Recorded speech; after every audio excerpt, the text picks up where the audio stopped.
moments away from first pitch between West. Walk, so big time strikeout to walk ratio. They keep ERA. That'll work. Here's how anybody can be used to this, because like you said, this is the hottest day of the year. So we were talking to coaches yesterday. The players started hydrating yesterday. Wade Anderson, 4-pitch mix, fastball, slider, changeup, and curveball for him. Guzman hanging in the numbers before the Clemson Regional for Guzman, 267 to 667. I think that works. That'll play.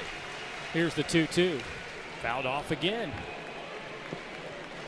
And look, this West Virginia was a team, too, that ended the season really not like they wanted to. Their final 13 games, including the Big 12 Conference Tournament, they were only 4-9, and the offense was off a little bit, just a little over 5 runs per game, but they picked it up in regionals just like LSU did. They averaged 8.7 runs per game to sweep through their Clemson Regional. Fouls off another one. Well, if nothing else, Guzman seeing a bunch of pitches, helping his teammates out behind him. This will be the 8th pitch of this at-bat. Yeah, first-year head coach Steve Sabins, he's got 5 left-handers in there against the left-handed pitching Cade Anderson. The reason is Cade Anderson splits are a reverse splits guy. Lefties hit him a lot better than righties do. And it's not even close, Dave. If you look at it, left-handed hitters are hitting 281 off of Cade Anderson this year. Right-handed hitters are hitting only 179. So that's a 102-point difference, lefty versus righty. And that's why West Virginia has 5 left-handers in that lineup.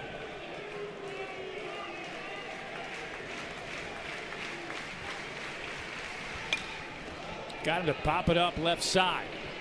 Curiel toward the line, and he'll make the catch in foul territory. And it took a while, but finally Anderson able to get Guzman.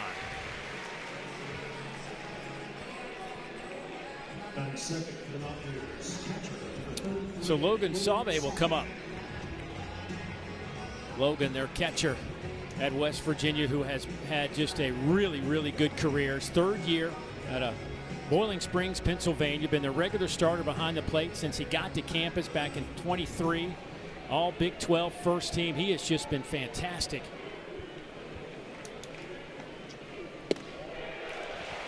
.289 with 8 homers and 36 runs batted in. He has a dozen doubles to his credit. Hit over 300 a year ago with 8 homers and 8 doubles. There's the first changeup of the day right there.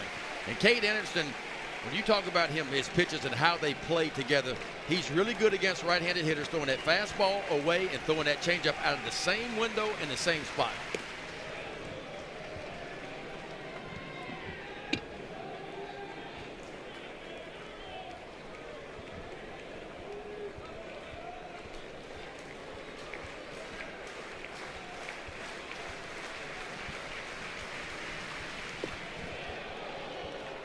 Two and two to Salve. He's making his 139th career start for West Virginia.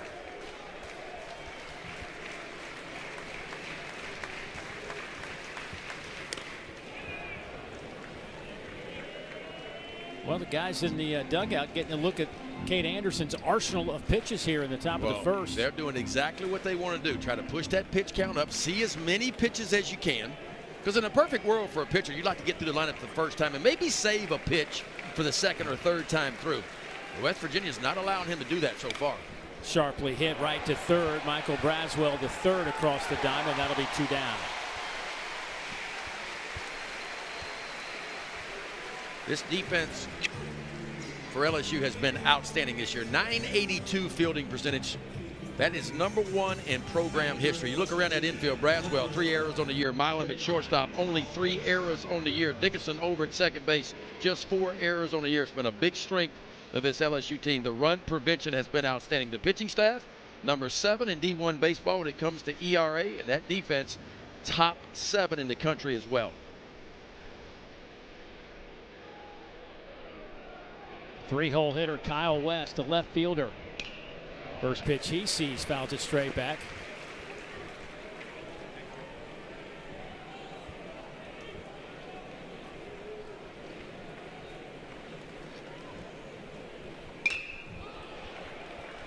High in the air, out to right. Josh Pearson collides with Chris Stanfield, but they make the catch. I don't know who came up with it out there. I guess it was Pearson who grabbed it. Yeah, it's in his right hand. but that will be the third out of the inning. And welcome to Baton Rouge, Louisiana. We are just underway. Dave Neal and Ben McDonald on a hot, muggy afternoon on the banks of the Mississippi River, but that will not keep the folks away from watching their LSU Tigers play. Over 46 and 15 this year. West Virginia 44 and 14 as we move to the bottom of the first inning. And Josh Pearson in the leadoff spot today and fouls that one off his foot. The last time Pearson led off was back in the middle of May of 2024.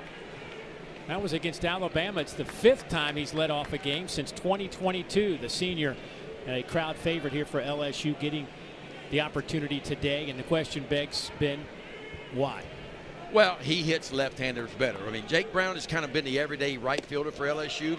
He doesn't hit lefties quite as good, doesn't get on base quite as much as Josh Pearson does. Josh Pearson's been around for a while, been a 4-year starter off and on for LSU, so he handles left-handed pitching pretty good. And better than Derek Curiel, who has been anchored in that top spot. Yes. Which is why Derek Curiel has slid down to the 7-hole today. That one's popped straight up in the air. Logan Sauve backpedals and falls down, but makes the catch, and that'll be the first out of the inning. Sun will play a factor today with a day game. Most of these guys will have sunglasses on. You've seen the ball always spins back to the field of play when it's popped up around home plate. Nice play by Logan Sauve. Here is Ethan Fry, who was, you could say, feeling it last week. In Game 7 of this regional, Ethan Fry went 4 for 4 at the plate. Coach Johnson moved him up to the 2-hole, tried to shake things up a little bit with his team, and boy, did that effort pay off. Tell you what, on base all 6 times, 2 doubles, a single, a home run, his 13th of the year, and walked twice hitting out of that 2-hole. There was no chance they were moving him down the lineup today. First pitch was a strike, and he fouls that one off, so now it's 0-2. The pride of Rose Pine, Louisiana, Ethan Fry. All 6'6", 225 pounds of him. Getting everyday action. This is his 3rd year on campus, getting everyday action for LSU for the first time in his career. Hadn't had a home run in his career till this year. And he's got 13 of them with 49 runs batted in. That one's lifted high in the air out to right center. Who's going to make this play? It'll be the center fielder, Skylar King. And that is 2 down. There is Jay Johnson, of course, won the national championship back in 2023. It had been a while since LSU had captured a national championship, but this is a team that, again, was #1 beginning of conference play, was #1 in the country at the end of the regular season. Shows you how good the SEC was this year, but they were the #1 team in the country, but finished 3rd in the regular season standings. Yeah, Jay Johnson's 4th year on campus here at LSU, and all he has done is average 46 wins per season since stepping foot on campus. Jared Jones, the junior first baseman. That's kind of what you're going to see from Kern right there. Fastball, slider, changeup. Fastball is going to be in that 88 to 92 range. He'll use it a lot. Nearly 60% of the time he's going to throw that fastball, but it's his best pitch. Opponent's hitting just 209 off of Kern's fastball. Jared Jones, a semifinalist for the 2025 Dick Hauser Trophy, is #2 in the SEC this year in RBIs with 69. He's 4th in the conference in hits with 80 and 5th in home runs with 20. 28 last year, long balls, 20 of them this year.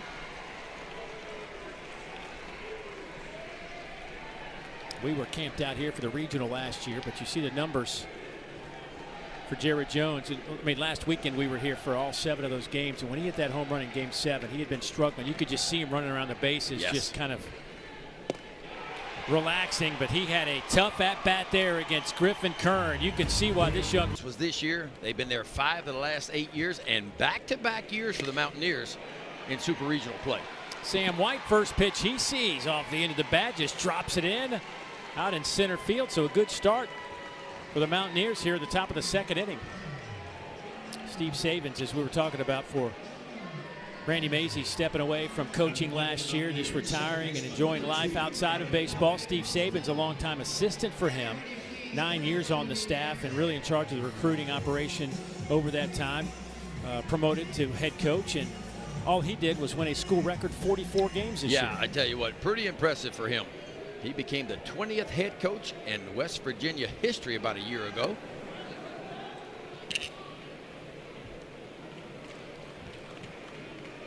West Virginia will send Gavin Kelly, the freshman, up to the plate with one on.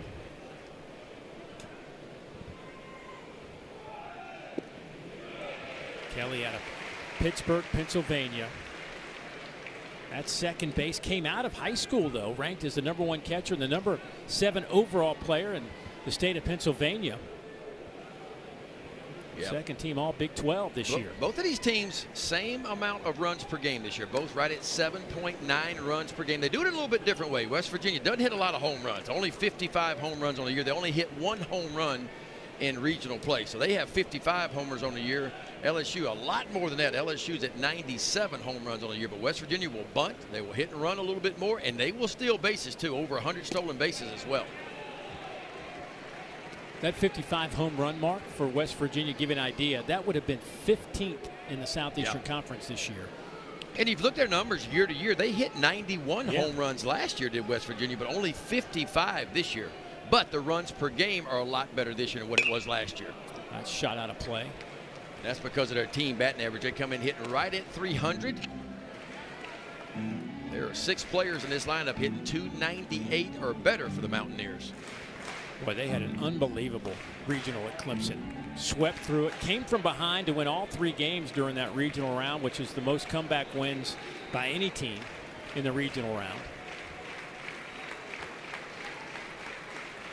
Lined off of Anderson's left arm.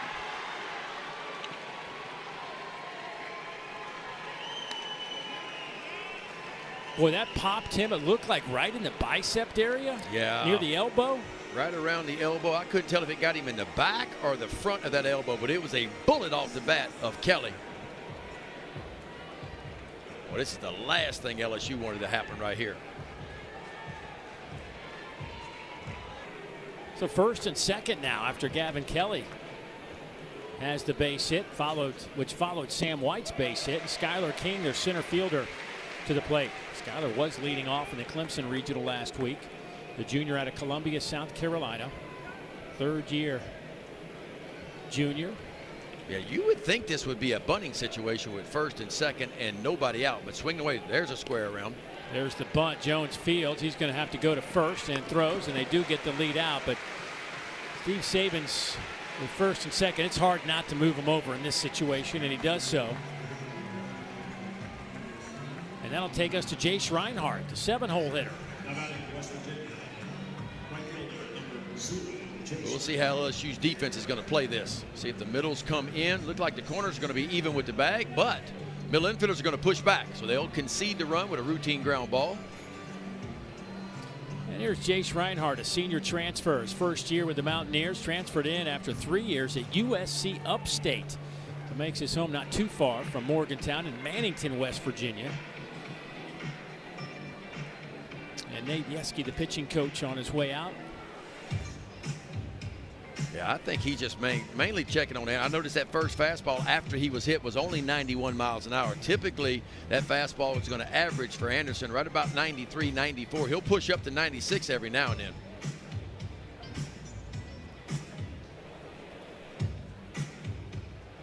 So is this kind of a conversation perhaps where Nate Yeske saying, if you can't be 100%, we don't want you out here? I mean, just a feel, because a lot of pitching coaches like to go out there and look you in the eye and see what you're saying, see what you're feeling a little bit, see if you're kind of BSing them a little bit, if you will, you know. But Cade Anderson's an ultimate competitor. I mean, both of these pitchers on both sides of the ball. Kern for West Virginia, a big-time competitor, too, and they want to pitch. I mean, that's why they come to school, to pitch in these super regionals and be in these types of situations, to be able to pitch their team to Omaha. West Virginia knocking on the door with only 1 out here in the 2nd inning. 2 runners in scoring position for Reinhardt. 2-time All-Big South performer. First pitch, ground ball. They're going to have to go to first, and the Mountaineers will score first. That'll get a run home. There are 2 outs in the inning, and West Virginia leads it 1-0. That's how you do it right there. First and second, nobody out. You put a bunt down, you move them to second and third with 1 out, and then just a routine ground ball nets the first run of the game for the Mountaineers. Well done. And that's what this team does. They don't strike out a whole lot. Their situational hitting is really, really good. Just a routine ground ball to Braswell, who makes a nice play over at first. And now Ben Lumsden, West Virginia's first baseman, making just his 5th start of the year. He was one of those guys that got thrown in the lineup at the Clemson Regional. Lumsden went 3 for 13 in Clemson, but produced 5 RBIs. The junior transfer out of UT Arlington. It's been 1 year there, 2nd year now with the Mountaineers out of Simpsonville, South Carolina. He played a bunch last year, started 50 games. Did he go? No swing, says Mike Victor, our third base umpire.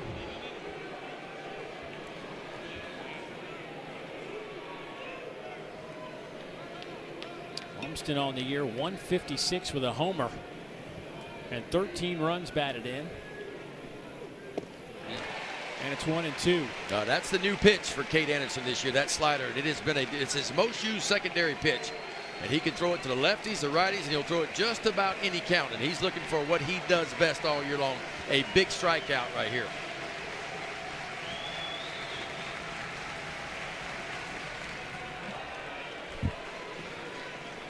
Lumsden fouls that one back. Boy, West Virginia got off to a great start this year, but struggled down the stretch and lost an opportunity to host to be a top 16 national seed. That one misses inside. Yeah, we talked about the Mountaineers. Their final 13 games, they only won 4 of those ball games. They lost their last 2 Big 12 conference tournaments, conference series, I should say, and they went 1-1 in the conference tournament. Called strike 3, and the inning is over. But West Virginia, after a couple of base hits to start. Cade Anderson getting hit by a line drive on that left elbow. Yeah. Trying to find him, didn't see him down in that dugout. I'm sure they took him back to take a look at it just to make sure. Here's Stephen Milam. He's hitting in the 4-hole today for LSU. Monster Milam, as they call him in these parts, the shortstop, been there just penciled in every day. You can just count on Stephen Milam being in that 6-hole. 285, 10 homers, and 47 runs batted in. Yeah, and he's been scuffling a little bit offensively like a lot of these Tigers were, but he had a big regional. That 4-game regional, Milam went 5 for 12, so that's 417. He got it going, as well as Hernandez. Curiel had a really good regional as well. He had a stretch of reaching base 9 straight plate appearances during that regional last week. He's added a couple of home runs from his freshman year. Hit 8 last year, 10 this year. Well, and he made the transition from second base over to shortstop. A lot of people questioned that. They knew his footwork was really good. They questioned the arm strength. Yeah. Could the arm be a Southeastern Conference kind of arm? And he's proven it was. He's played really good over the shortstop position as he made that transition.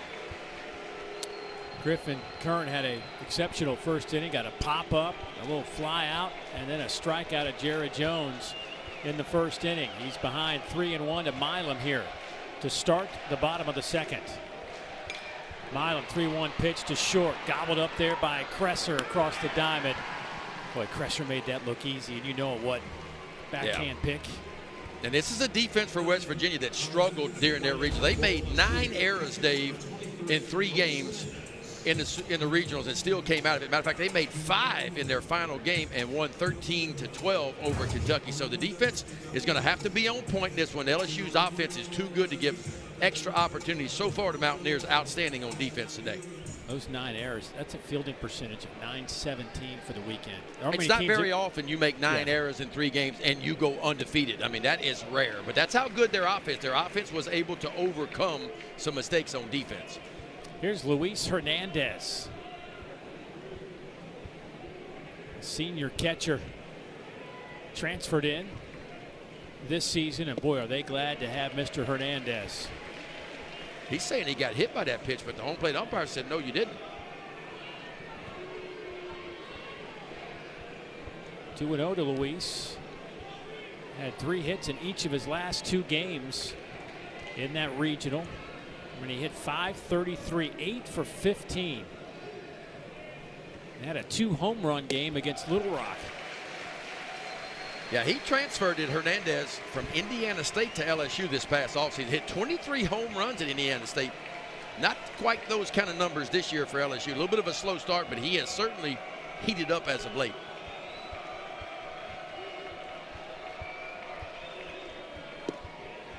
He looks at a strike. It's 3-1. What's crazy about Hernandez, we're talking to Jay Johnson about him yesterday in our meeting, that they really needed a quick catcher. I mean, they had to go find somebody to kind of anchor that spot. But he only caught 4 games last year at Indiana State.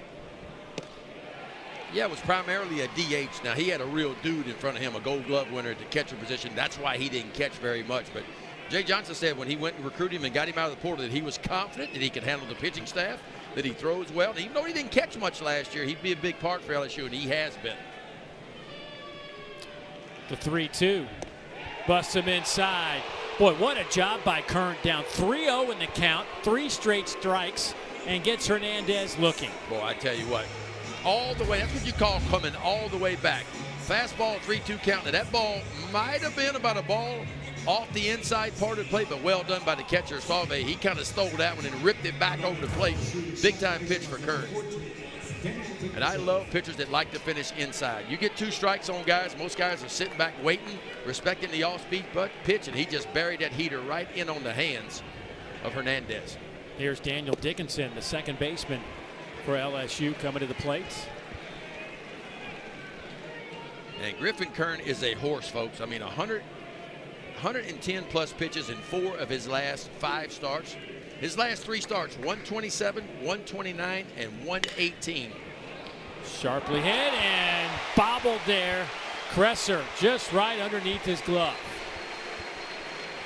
That'll keep the inning alive for LSU. Yeah, we were just talking about that from West Virginia. Their defense needed to be clean against LSU. What turns out to be a routine ground ball by Kresser. Watch, he doesn't quite get his glove all the way down. See how that glove came up at the last second? Tips the glove. That'll go down as a E6 and an extra opportunity for LSU. And here comes the sensational freshman Derek Curiel, who hasn't hit below 4th in the lineup all year. And he is hitting 7th today. Numbers against left-handers, not great.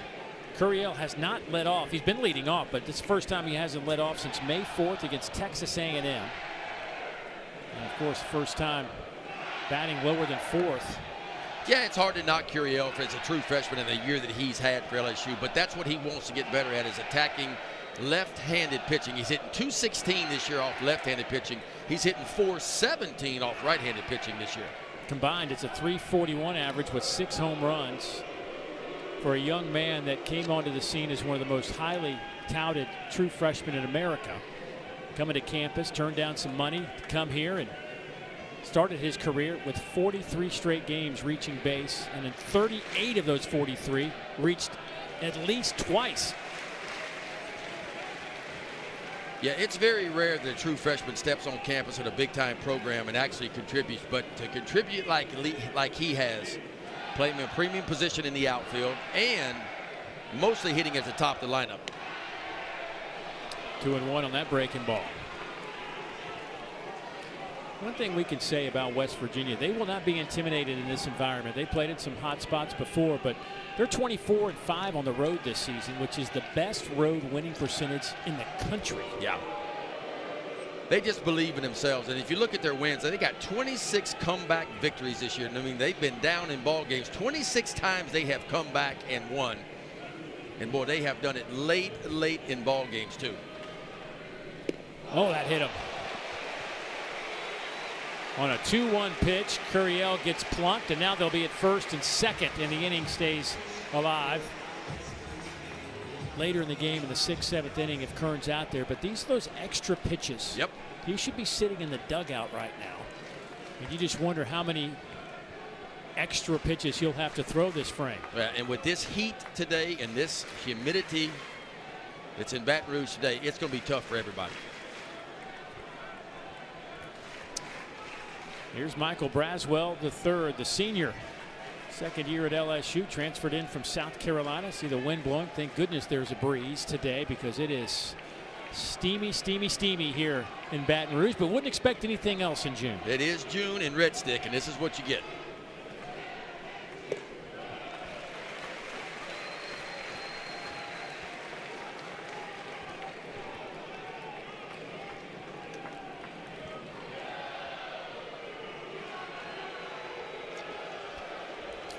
There will be a much about it for a few years and how it all works and who's getting paid and how it, I mean, it's complicated.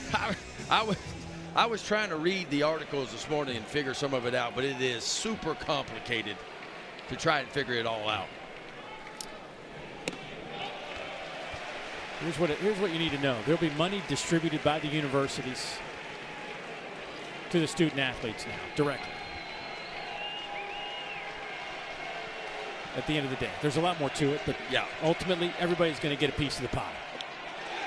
That's off the plate. It's now 3-0, and the crowd making some noise trying to get to Griffin Kern and company. And again, Griffin Kern, typically a strike thrower. He came in with only 29 walks and 100 strikeouts.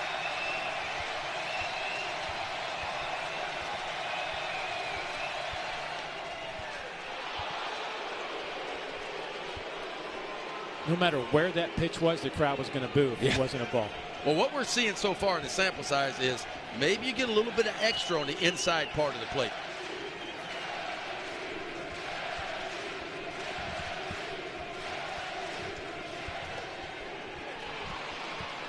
Three and two. He battled back once this inning from a 3-0 count to get Luis Hernandez on a called third strike. Can he do it again to Michael Braswell?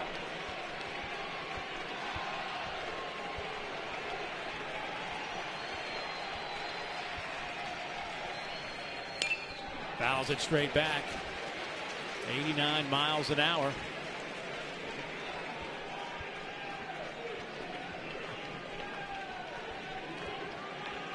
A Division II pitcher is pitching in a super regional in Baton Rouge in game one.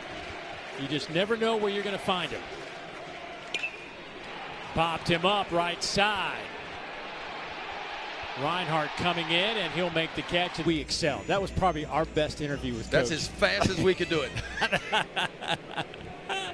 A-level work, man. Here's Brody Kresser. First pitch he sees. Out to left. Derek Curiel is there and will make the catch. That is one down. Yeah, it was, you know, who knew what we would get when we were assigned the Baton Rouge Regional last weekend. I mean, Little Rock, just to give you an idea of that story last week, Little Rock had the 243rd RPI in the country out of 299 teams. They won 19 regular season games, but they won their OVC tournament, and they got hot at the right time. They came in here, beat LSU in a game, forced a Game 7 on a Monday night, and we're up 5-1 in that game. And this place was rocking and rolling trying to get the Tigers going. LSU ended up getting a 6-5 lead and held on, but it was not easy. But classic David and Goliath. It's amazing how teams can get hot at the right time. We saw Ole Miss do it, 3 years ago. One of the last teams to get in the field, they go all the way to Omaha and win the national championship, their first ever national championship. Little Rock kind of did the same thing. I mean, they lose 13 of their 14 final games of the year, and yet they go to the OVC tournament in a tiebreaker. They get in, sweep through the OVC tournament, find themselves in a regional, and then they go down 7-0 in game one of this regional. Everybody said, well, it was a nice run for Little Rock. And all they did was knock off Rhode Island. Then they knocked off DBU. Steve Saban's taking a quick break for a moment. I think he's trying to give his guy a little bit of a break because that was a quick first out, first pitch pop up by Kresser, and then that strikeout in 4 pitches. And on this kind of afternoon with this heat, boy, you need your guy Griffin Kern maybe catching his breath for a moment. No doubt, because his pitch count is getting up a little bit. Jay Johnson talked about that. That's kind of LSU's idea offensively. If you look at LSU offensively, they see the 5th most pitches in college baseball, a little over 4 pitches per plate appearance. And so they like to wear down the opposing pitcher and then eventually get into that bullpen. That one misses inside.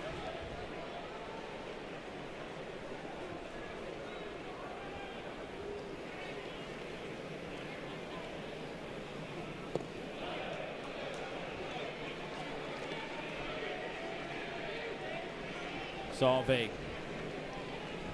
287 hitter, 8 homers and 36 runs batted in. Fouls that one off. Everybody looks to be okay. He was a draft eligible sophomore, but decided to come back for another season. Yeah, this is kind of a new team. I mean, they told us yesterday out of that 40-man roster, 21 new players, but it's a veteran team. If you look around the starters, a lot of seniors, a lot of juniors on this team. And where the portal is today, I mean, there's a big roster turnover, I feel like, for all these college teams just about every year. LSU had a huge turnover as well.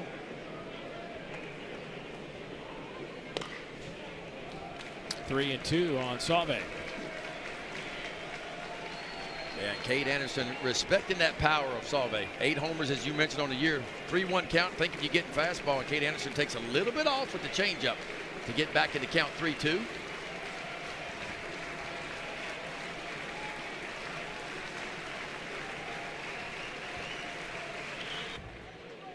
And don't forget, coming up after this one, we get Tennessee and Arkansas.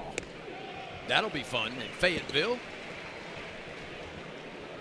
Tennessee trying to go back-to-back, be the first team to do so since 2010-2011 South Carolina. Got to get through that super in Fayetteville to do so. We're at the bottom of the 3rd inning. 9-hole hitter Chris Stanfield to start things off for the LSU Tigers, the junior out of Tallahassee, Florida.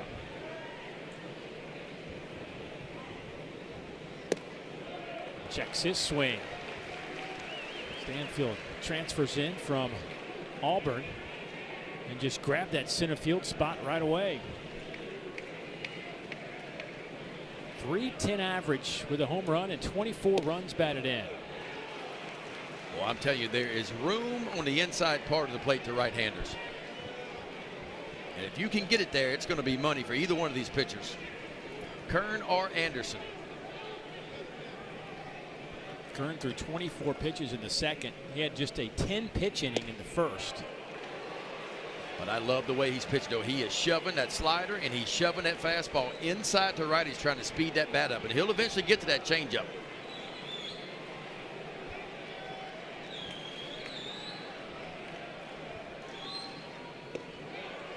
And that is ball 4, leadoff walk. First time today, LSU's got the leadoff batter of an inning on. At the plate for LSU, right fielder Josh Pearson. So Pearson, who popped up to the catcher his first time up, back at the plate. Pearson now just 1 for his last, or excuse me, looking at the wrong number there. He's 4 for his last 12. Had 1 at bat in the regional. Got a base hit, picked up an RBI in the process. We talked about one of the reasons that they have him in this game.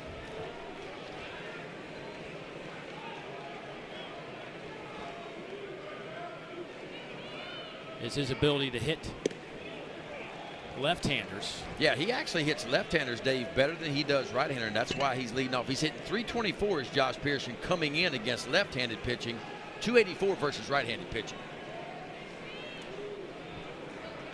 I feel like we've seen these backward split things a lot this year, a lot more than usual.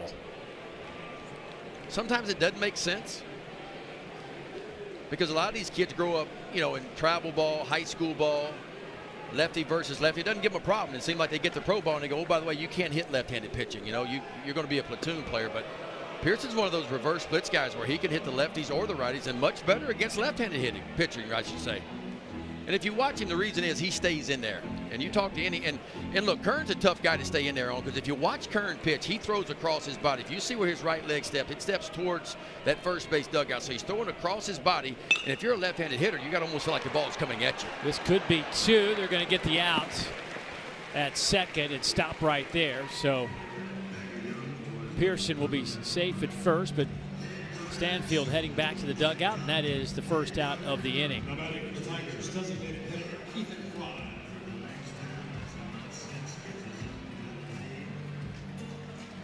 And here is Ethan Fry. Flew out to center field his first time up. Last 14 games, Ethan hitting .396, 7 doubles, 5 homers, and 18 runs batted in. Leads this team with a .359 average.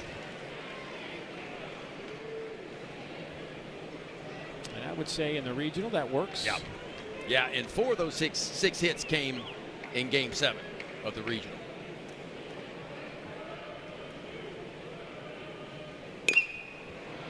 High chopper. They're going to step on the bag, throw to first, and they can't pick it at first. Lumsden almost grabbed it. Fry safe at first, but another force out at second base. Boy, and another play. And look, this is not an easy play, but it's a play that should be made. This is just a high chopper, and you see the shortstop catcher steps on the bag, catches it, but the throw wasn't good enough. West Virginia should be off the field, but it's going to cost Kern a few more pitches. And in this heat, man, that pitch count's going to get up, and that's what I keep talking about West Virginia. They got to make the routine play and get off the field to try to save some bullets for Kern. They'll play a little shift here for Jared Jones. Jared struck out looking his first time up. Last 6 for Jared, just 148. 4 hits, 27 at bats, but one of those hits was a home run in Game 7 last week. Well, we watched Jones take batting practice yesterday and today, and he was working really hard on letting that ball get deep, let it travel, and trying to power it out towards right center field. That's kind of where he's been lately, just a little bit out in front of the all-speed stuff. So he's trying to sit back a little bit more and let that ball travel and find the barrel to the backside of the field. That one is popped up out of play.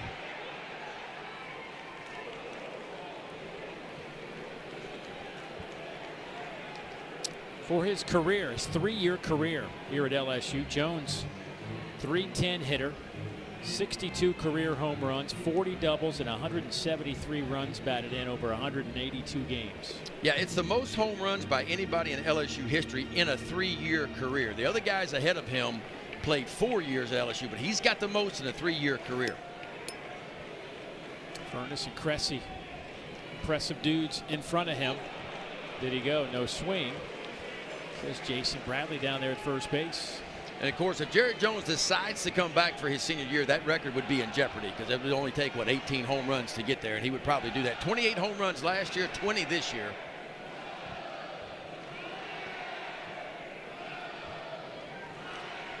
Young man out of Marietta, Georgia. Call him the Bear. You talk about fill up a batter's box, too. 6'4", 255 pounds. Got a brother they call Moose. Yeah, we talked about that last week, and you hate to have pay that feed bill between those two because Moose is not a small guy either. His brother played some Division II baseball, older brother at Young Harris College in Georgia, and now coaching some high school baseball. Yeah, that's you can go broke.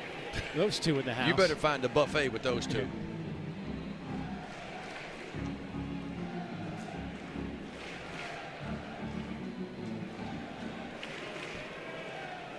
An LSU team that doesn't run a lot, although they've stolen more bases this year than they did last year. 50 on the year this year.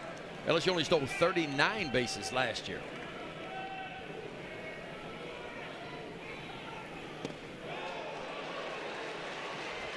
That just missed down. It's now full 3-2.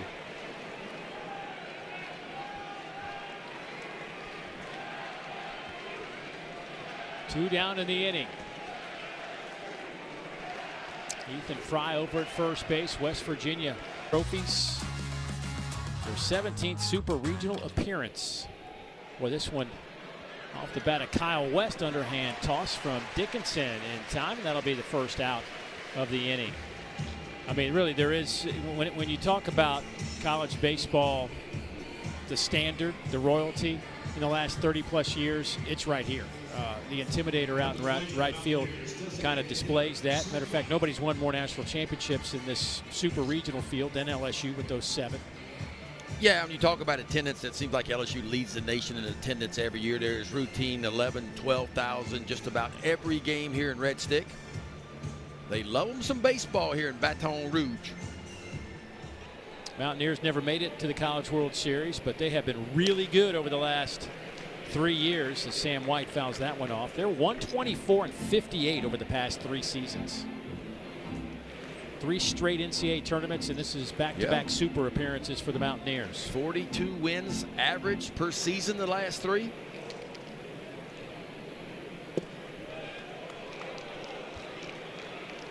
Cade Anderson got hit with a laser. 96 miles an hour off the bat, off that left arm. And since he was hitting that left arm, it's looked pretty good. Yeah, the stuff is all of a sudden is getting sharper. For Cade Anderson, it's always about fastball command. That's his best pitch. Opponents only hitting .211 off of his fastball this year, which is a really, really good number. You know, he was a little shaky early in his regional appearance last weekend. It's the first inning blues and early in the ball game for Cade Anderson. Like most starting pitchers, what you have in that bullpen does not translate to the game mound a lot of times. I mean, you can't create the adrenaline flow you get in the bullpen than when a first batter steps in the box. It's totally different. And what you thought you had that was working down there doesn't necessarily translate to the game mound. And so it's your job as a starting pitcher to kind of figure out, okay, what is working today? How am I going to attack hitters today with what I have? And so far, Cade Anderson is starting to get really, really sharp with that breaking ball right there. Lefty on lefty.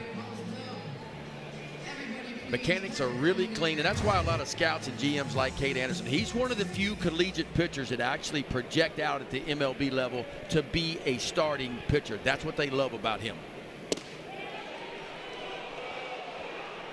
It's a real 4-pitch mix, a guy that throws a lot of strikes. I mean, Liam Doyle over Tennessee leads the nation in strikeouts, and he is a hard throw, but he doesn't fill up the zone. His in-zone success not quite as good as what Cade Anderson's is. And I think Liam Doyle, if he cleans it up a little bit, could be a starter at the MLB level. Right now, for me, he projects out because he doesn't throw a ton of strikes. It's probably a back-end guy in the bullpen right now. Throwing 100. Throwing 100 from the left side. Yeah. It's 3-0 on Gavin Kelly. Gavin singled his first time up against Cade Anderson.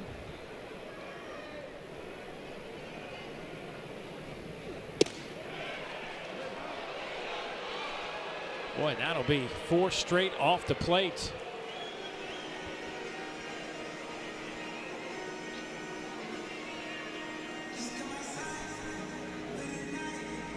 Maybe that's why he missed 4 straight, because Gavin Kelly's the guy that smoked him off the left arm his last time up. He's like, I'm not going to give you the opportunity here, buddy. Right.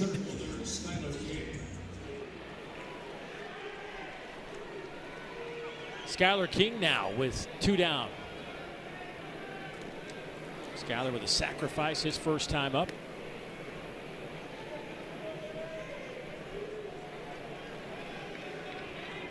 Skylar busted onto the scene last year for West Virginia, getting 45 starts as a sophomore, hit .258 with 5 homers.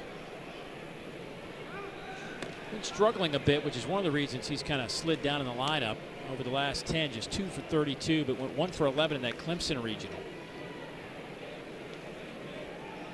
Cade Anderson keeping a close eye over at first base on Gavin Kelly. 14 stolen bases for him.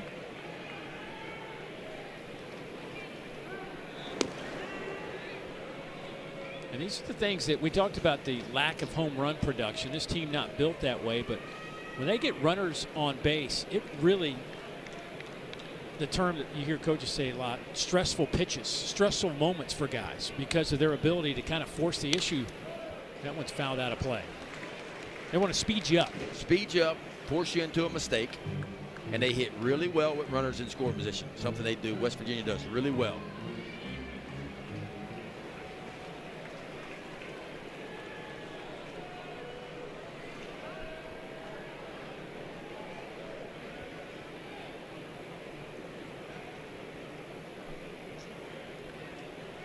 Runner goes. That one's up and in and sails to the backstop.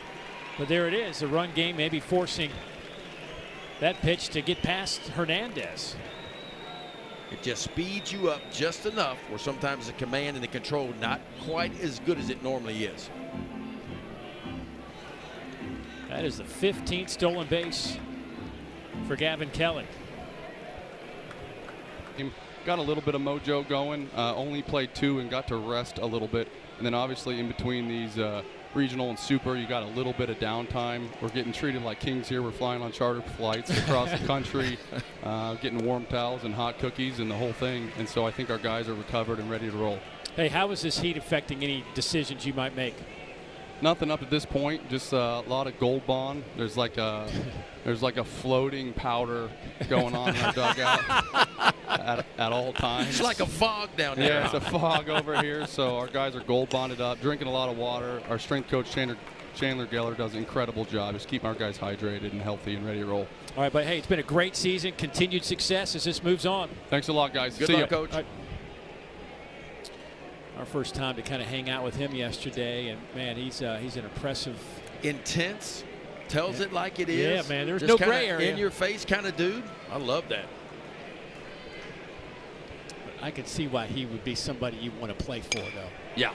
That's high in the air out to left, certainly playable. And it'll be caught there by Kyle West. And Stephen Milam is retired. Again, he gets this job. Now, he's been on that staff under Randy Mazey, Steve Sabins was, for 9 years, and moved up to associate head coach the last 3 years, and kind of unofficially coach in waiting. And Randy Mazey steps away, who did such an unbelievable job just kind of putting this program in this spot. But that's a lot of pressure for a young guy to take over this job. And I mean, to come away with 44 wins, you've set the school record in your first year. Yeah, I mean, look, 5th time in 8 years. And so there's a lot of expectations there. Yep. They have been in the NCAA tournament. So he didn't inherit a program that was struggling. He inherited a program that was doing really, really well. Played in their first ever super regional last year. Back again this year. Luis Hernandez struck out looking his first time up. And it's 1-1 on the Tiger catcher.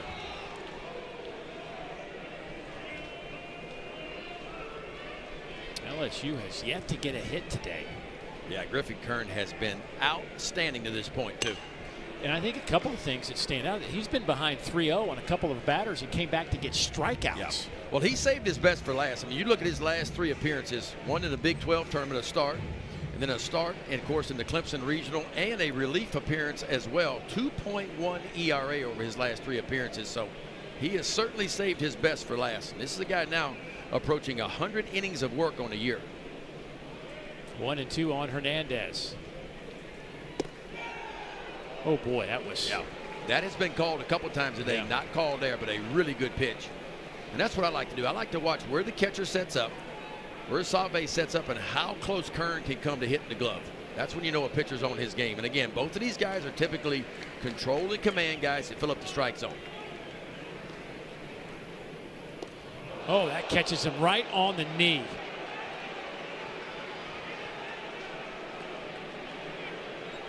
Gosh. 91 miles an hour, and that looked like it was square on the kneecap.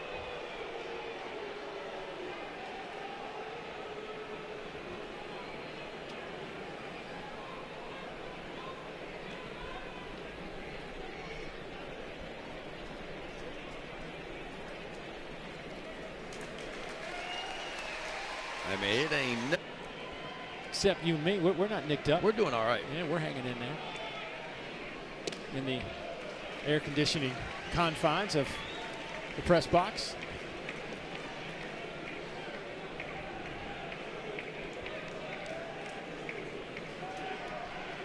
So Daniel Dickinson, with 1 out, steps in. Daniel looks at a breaking ball in there for a strike.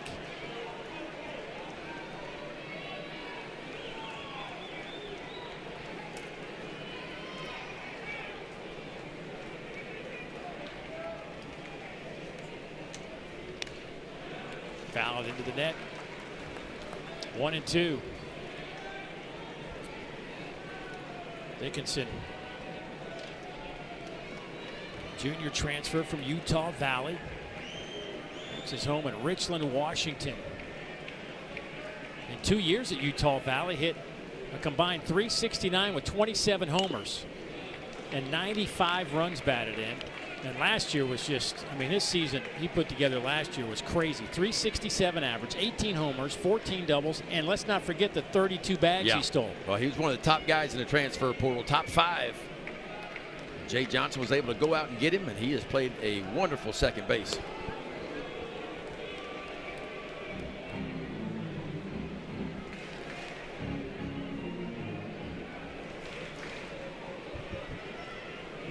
I don't think Hernandez is going anywhere after taking that 91-mile-an-hour off the kneecap.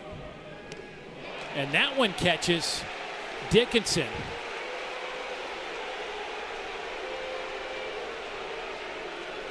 It's kind of like, to me, LSU has scooted up on the plate a little bit because Griffin Kern has thrown a lot of balls on the inside part of the plate and just off the inside part. So like LSU is kind of getting up on the plate.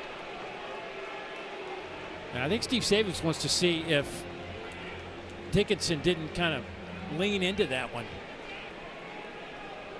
Back hit batters for Derek Curiel, who was hit by a pitch his first time up. I think you were onto something about LSU kind of creeping up on that plate. Yeah. Because there were a few balls, a lot of balls missing to the inside against the right-handers. So you want to get up on the plate and maybe to wear one. Curiel looks at strike one. Boy, LSU had a big regional hit with runners in scoring position. They hit 358 in that 4-game regional here in Baton Rouge with runners in scoring position. Goes inside and misses 1-1 now.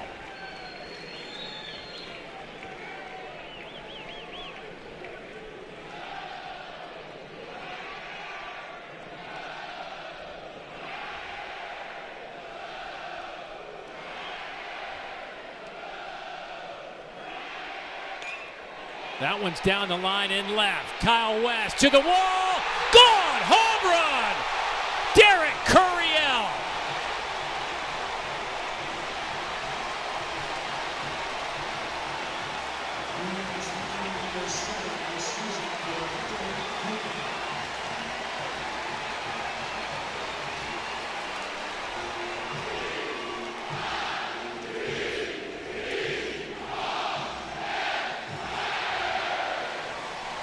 Come on, freshman. Who says you can't hit left-handers? Who told you you couldn't hit left-handers? How about a Weaver, folks? A 3-run shot to the backside of the field. Curiel's 7th long ball of the year, his 50th RBI, and he is fired up. And all of a sudden, LSU is up 3-1 on West Virginia. Michael Braswell the third now. Curiel's second home run versus left-handed pitching and his 7th of the year.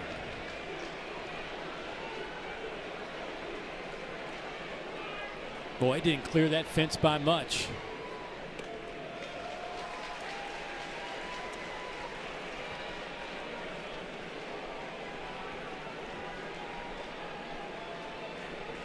Dropped down to 7th in the lineup. First time he's hit lower than 4th all year and does that.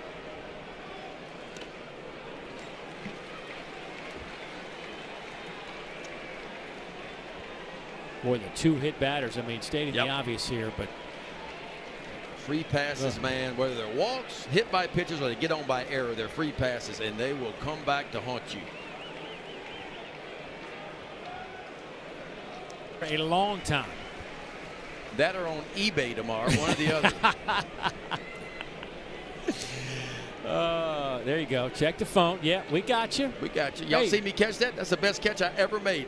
Yeah, look at it. He's talking. Did you see that? He's telling his boy. Did you see that? Yep. Did you guys see that? Yeah, see how I got in front of that ball? Never flinched. Barehanded. Yeah. Yeah, bring your glove. I don't need a glove. Y'all save me the replay, please. Stanfield fouls that one back 2-1.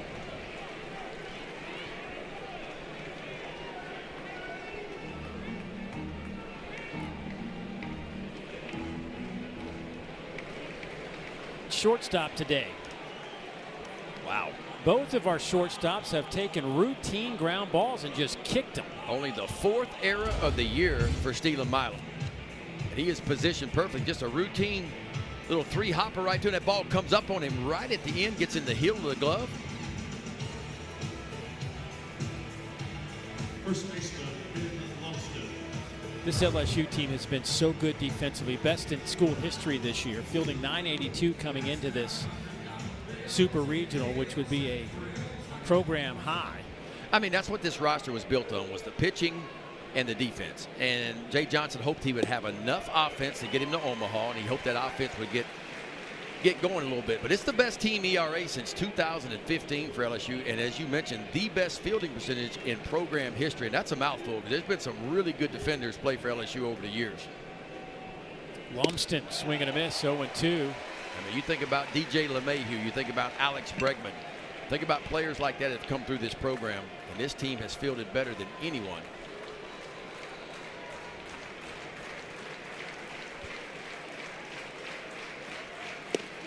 Well, he is quite capable of doing it himself. Starts Brody Kresser off with a strike.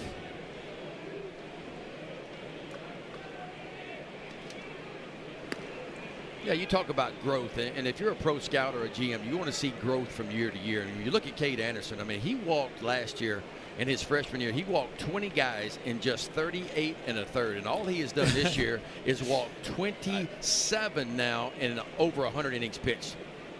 So, Ben, as a pitcher yourself, it's got to be more than just about having an extra pitch in his arsenal. Now, why does a guy make that kind of jump? It's confidence. It's picking up a new pitch, working with Nate Yeske, arguably one of the best pitching coaches in the country, and they sharpened up his mechanics a little bit.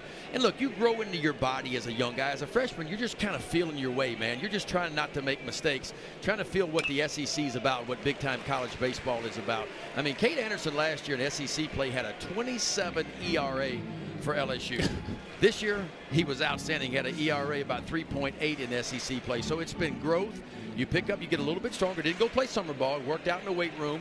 Put on some weight. The velocity ticked up a notch or two. He grabs a new pitch. New pitch on the changeup too. A little bit different grip for him, and it has paid off in a big way. It is a real 4-pitch mix, and he just comes after you now. When did you make your biggest jump?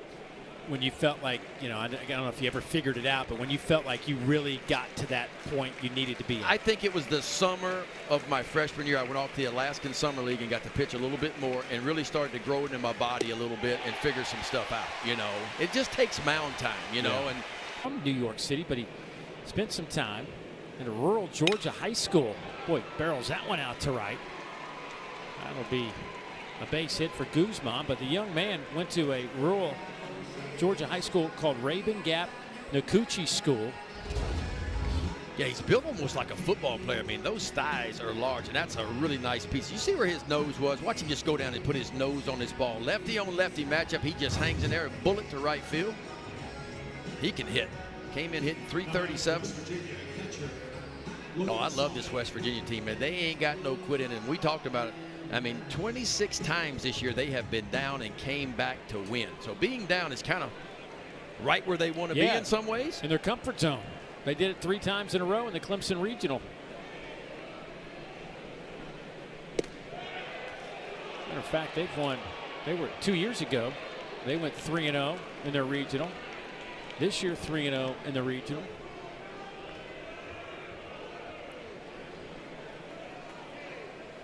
Logan Sauve struck out his last time up.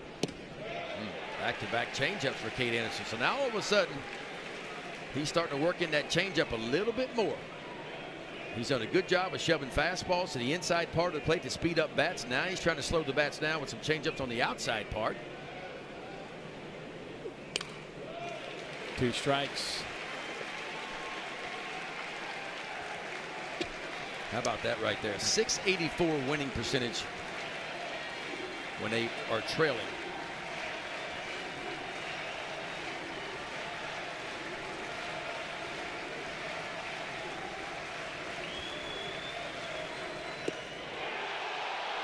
Hernandez trying to frame that up for home plate umpire Steve Mattingly, but Steve wasn't buying it. Yeah, watch where Hernandez is. Right on the outside part of the play. He snatches this ball, tries to bring it back, doesn't get the call. Salve, the all Big 12 first team performer. 2 on, 2 out. That one's out to right. Pearson on the run will make the catch. A walking legend around here. Coach Burtman and your guy. There's my guy. Made you run 5 miles. Yeah, I asked him that one year. I said, Coach, are we going to run it to the plate this year? Or are we going to throw it? He said, shut up, McDonald, and just run.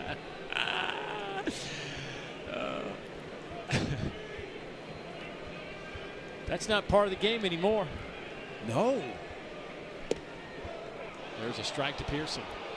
I mean, there was a time, especially at the big league level, you know, you go to the ballpark the next day and you see the 2 starting pitchers from the night before, and they're getting their work in. They're running 20-minute run. You know, you don't see that anymore.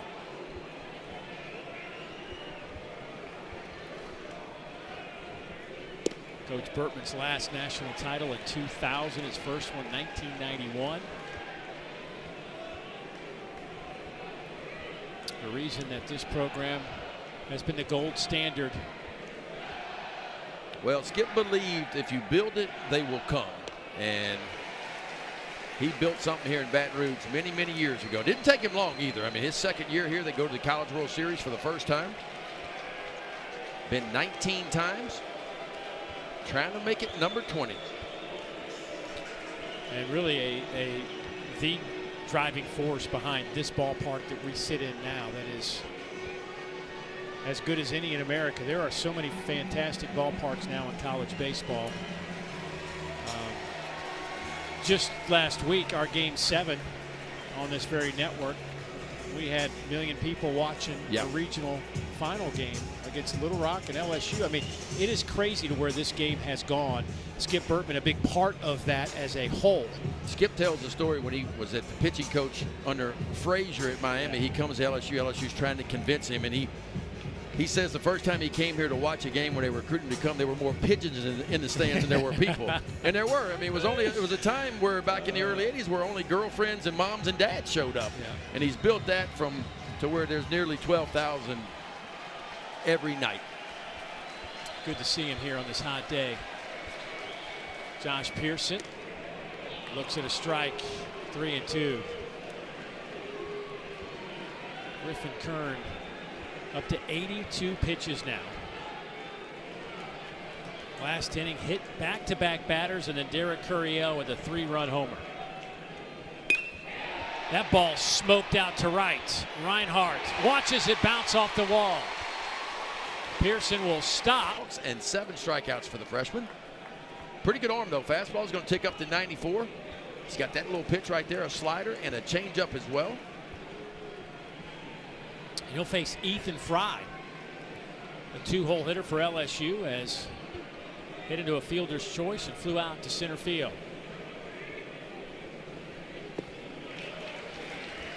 One and one the count.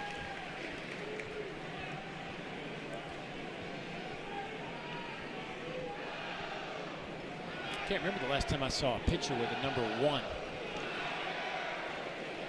You remember a pitcher wearing number 1? No, I don't. Yeah.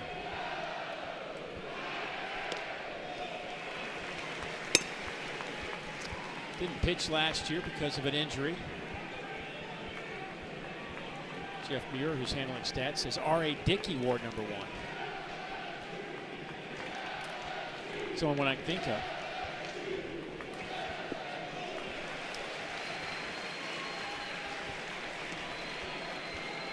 Tough spot to bring a freshman in right here, especially a guy that's only got 6 innings under his belt this year. 3-1 to Fry.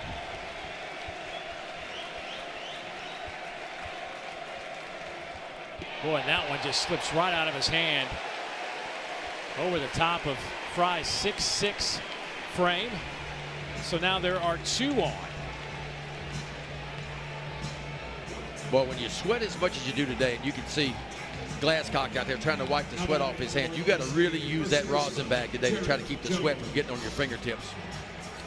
Because that ball looked like, to me, it just kind of slipped out of his hand.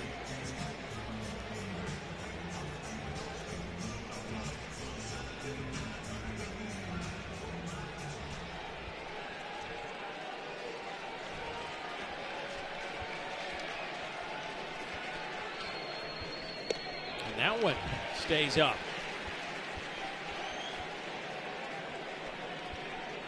Boy, if you're Jared Jones right here, you're just sitting on a fastball and trying to catch something, basically a mistake, right in the heart of the plate.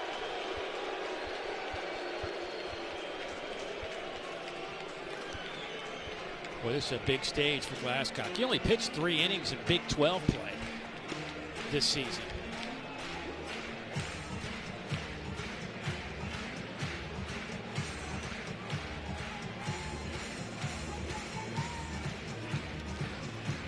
Mountaineers were picked 4th in the preseason in the Big 12. They said not so fast as they went on to win the Big 12 regular season championship. 19-9 in the Big 12. Second time in the last 3 years they have won the regular season.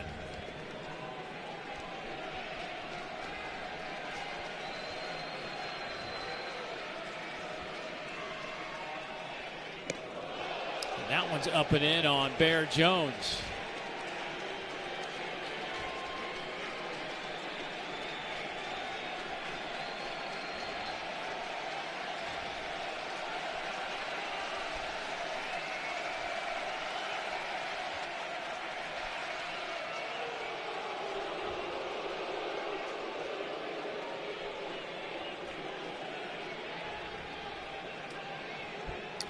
Been calling Bear since he was a little kid. Hardly anybody calls him Jared anymore.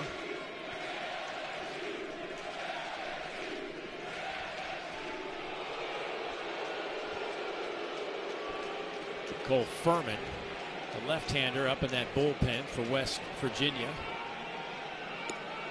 Yeah, if Glasscock can't get it dialed in here real quickly, it's going to be in the line for him. Yeah, he's not even going to get to throw another pitch, I would think. He just, it's not close. I mean, quite frankly.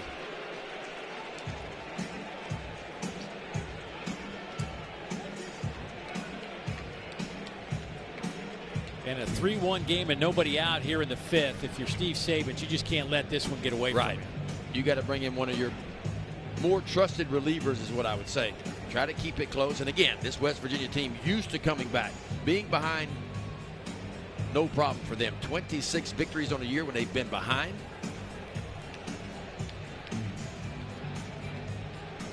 So it will be Furman coming in the game. We got to meet a few of the LSU fans while he was warming up, I'm sure.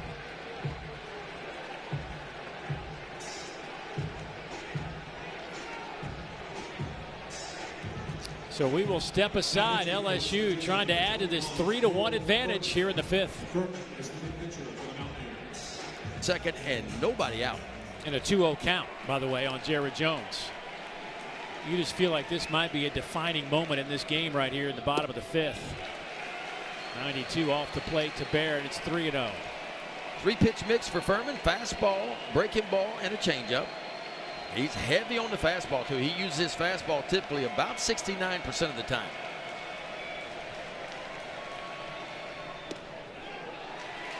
And that is back-to-back off the plate, so they are now loaded. That walk, by the way, gets charged to Glasscock. And nobody out. And here comes Stephen Milam.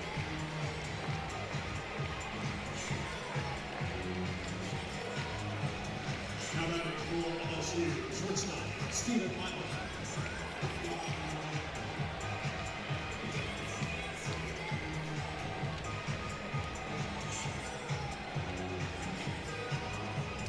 Monster Milam. 0 for 2 today.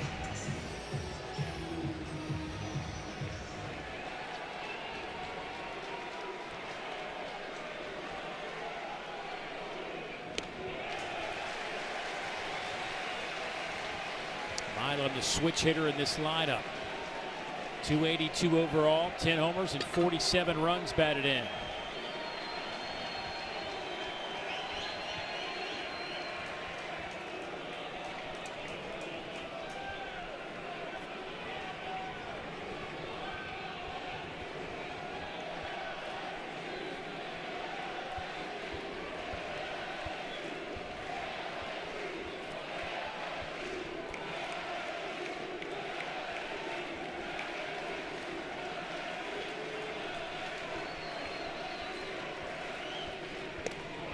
Swing and a miss, 1-1. Well, there's that little, I don't know if you want to call it a hitch, but the little awkward move right before he releases the pitch.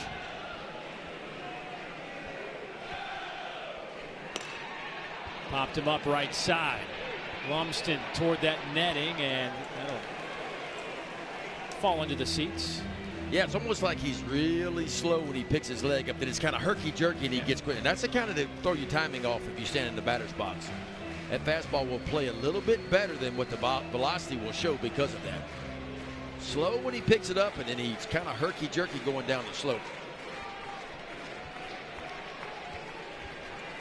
Furman ahead, 1-2 on Milam. Milam 5 for 17 with the bases loaded, 12 runs batted in. And Furman would love to roll a ground ball here. Just off the plate, 2-2. Matter of fact, West Virginia has turned 48 double plays this year. 300 teams in Division I baseball. That's 36th overall. So they have turned a lot of double plays this year. They'd love one here. I think they would gladly give up 1 run to turn 2 here. Out to right field. Reinhardt watches it. Gone! Stephen Milam, grand slam.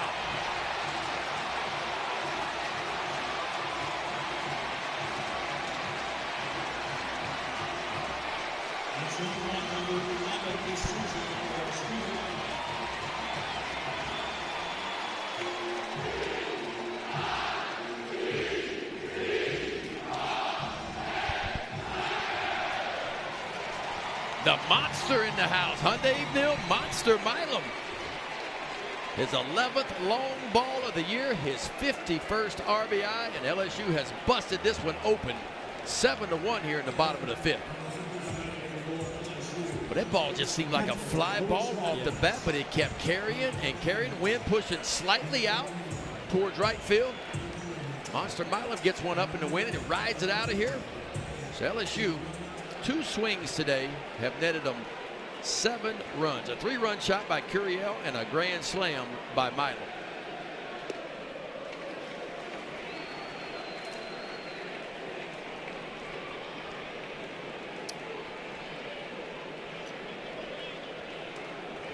Milam now with 51 runs batted in.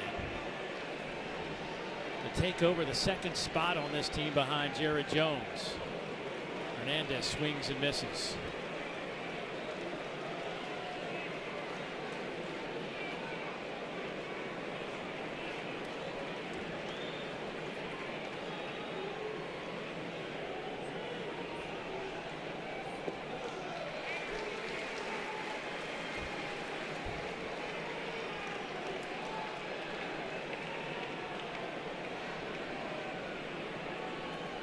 Two home runs by LSU, and both of them have been opposite field down the line shots.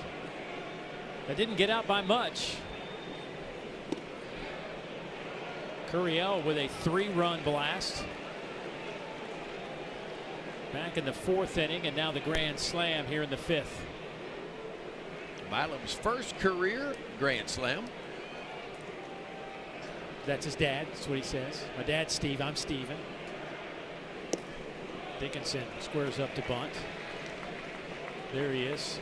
And big shout out to Steve Milam there on the right, who's a Border Patrol agent. I was talking to Steven yesterday about it. His dad's kind of removed himself from like the front lines of that, but still heavily involved. But we were like just talking about that world, and all Steven said to me was like, boy, he's seen some stuff now.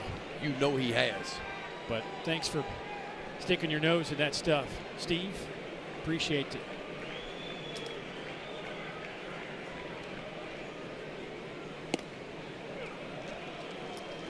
Here is Dickinson, who was trying to get it going a little bit, hit by a pitch, reached on an error today, but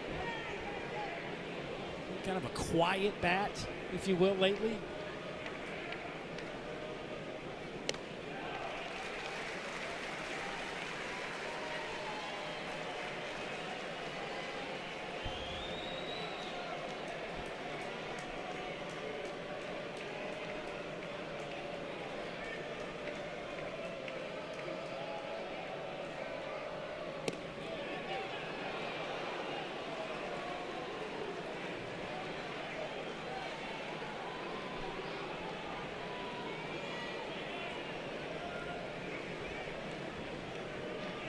First and third, 4 runs already in, nobody out.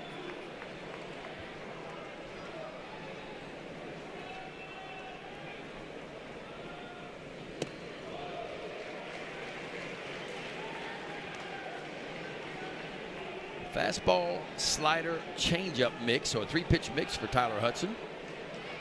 Fastball velocity, upper 80s. He'll show you a 90, 91 from time to time.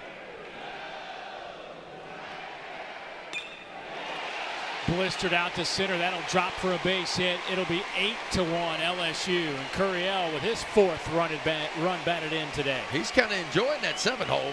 First year all year long. First time all year long, I should say, Curiel not hit in the top 4 spots in this LSU lineup. But he is doing some damage in that 7-hole today. 3-run homer and now an RBI single, and LSU adds on, now up 8-1.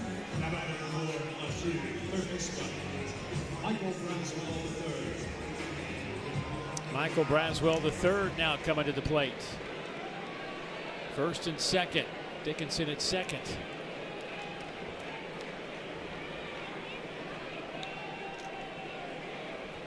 He'll pinch in at the corners because of this. Braswell lays down the bunt. Throw over to first is in time. Runners move up to second and third, and that'll be the first out of the inning.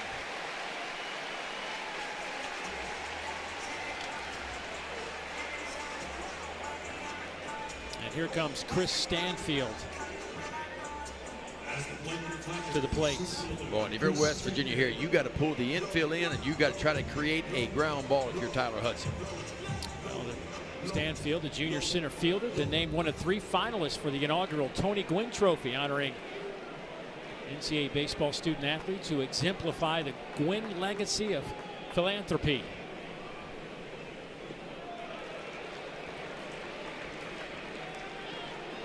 Of 3 of those finalists, they'll announce that award in Omaha. Pretty good guy to have your name on a trophy. Yes. Tony Gwynn. Did you face Tony? Only in spring training. Okay. I never wanted to face him again. I love listening to his. You find him on YouTube all the time. When he was talking about hitting and stuff. I mean, he makes it sound so simple. It was when you hit 350 every year.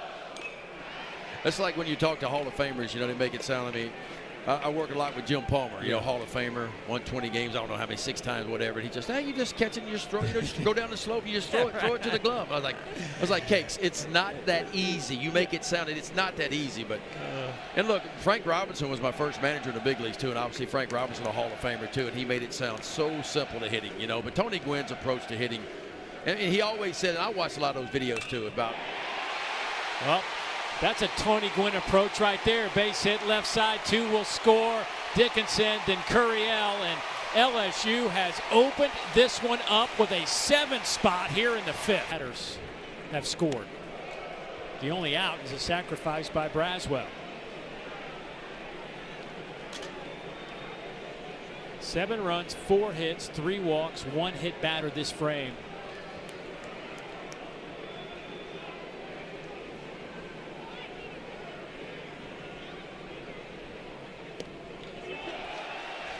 And that one gets away, so Stanfield turns the corner. He'll be at second base.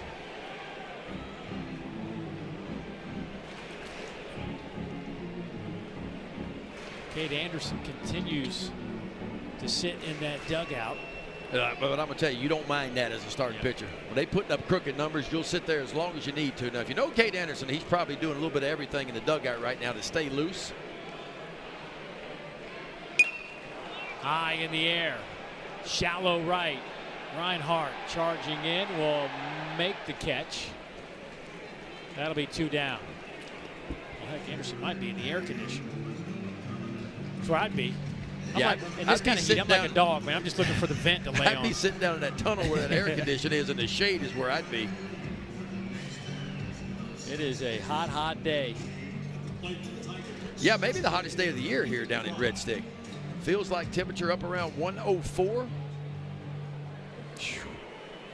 It is sticky. One thing about being in the bullpen today, it ain't going to take you long to get loose. Ethan Fry.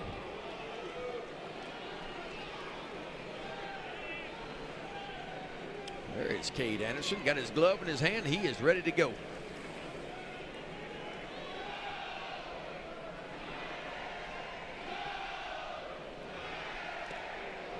Big rip from Fry. Talked about the young man out of Rose Pine, Louisiana. 2.5 hours away from Baton Rouge. Was two-sport star, the quarterback there. Talking to him today before the game a little bit. He said, you know, I had a lot of interest in football. I was getting recruited my senior year. I committed to LSU to play baseball as a sophomore, but my football career kind of took off, and I had some interest in that. Was a quarterback, too, at that size. And look, he showed us this past weekend for regionals. He can run, man. Ground ball. Had to shift on. Field .83 ERA.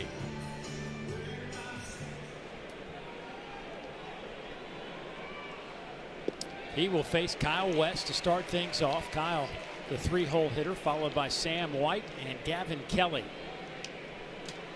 3 hits in this game for the Mountaineers. 2 of them came in the second inning.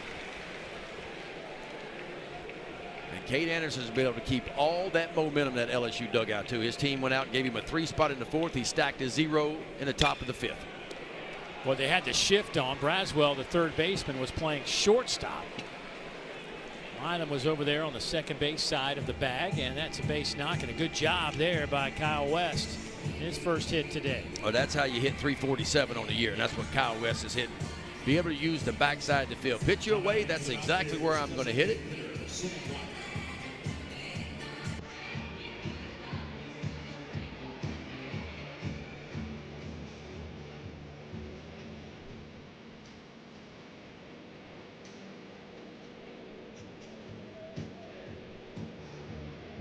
So Sam White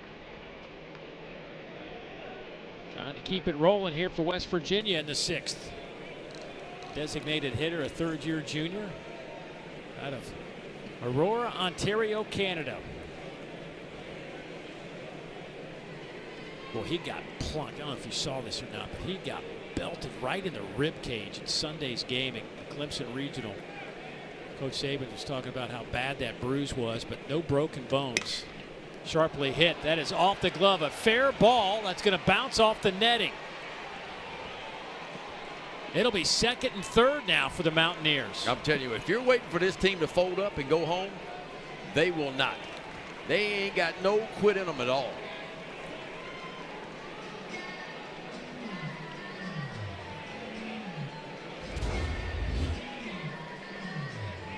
Looked like a little slider just kind of sitting up in the heart of the plate. That ball didn't have the depth that Cade Anderson wanted. Just a rocket right by Jared Jones at first place.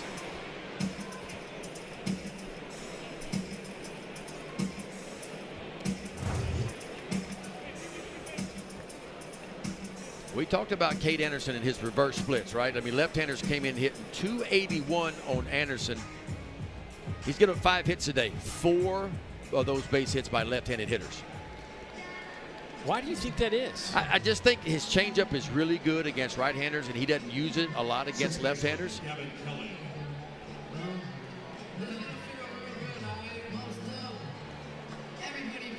But the numbers, I mean, over 100 points difference between right-handers and left-handers.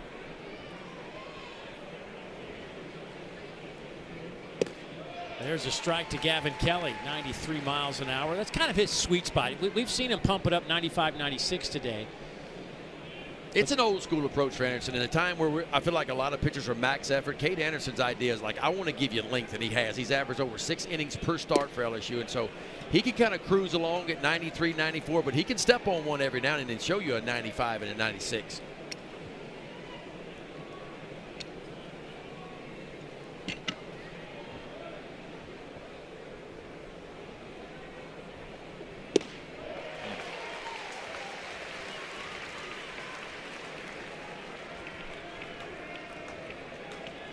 Kelly today singled in the 2nd. He's the one that had the line drive that hit Anderson's left elbow. Walked his last time up and stole a base. That one's down in the zone, 2-2.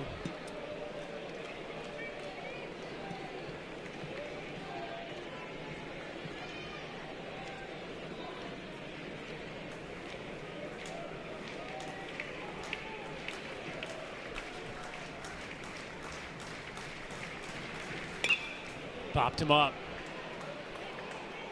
Dickinson backpedals. Stanfield, though, comes in from center field. He'll make the catch. Cut off there by Jones, and that'll be out number 1. Boy, the big first out, too. Just trying to shove a ball deep enough to get a run home.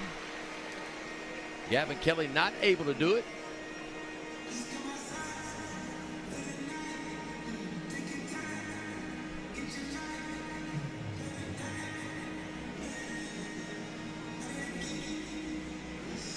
And playing for the Mountaineers, center fielder Skylar King.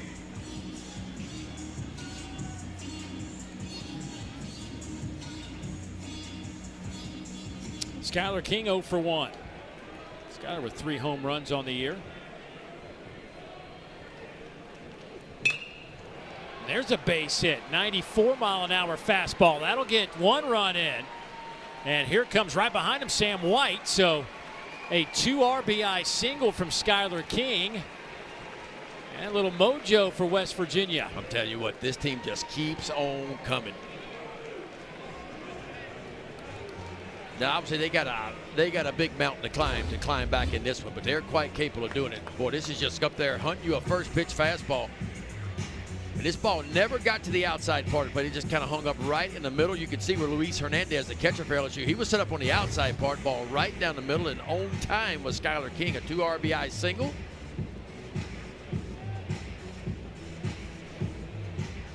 Yeah, to go back to your point about why left-handers, I'm not sure why.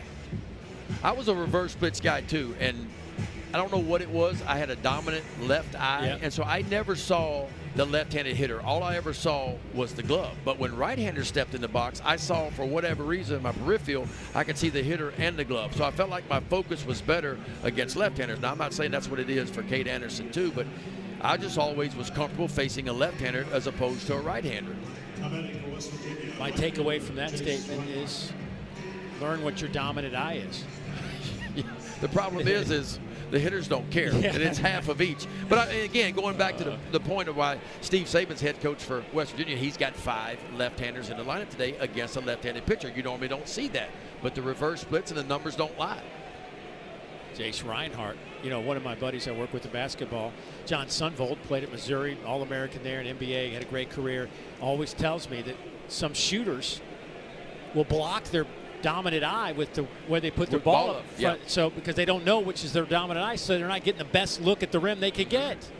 Once he told me that at 50 years old, I finally became... It was too late then for your rec ball days, huh? It's like that's why I only shot 30% from the field. Dang it, I was dominant left eye. Still kept covering it up. Still shot it though. Oh, you were gonna? I'm getting mine. Yeah, I'm shooting. Jace Reinhardt fouls that one off the netting.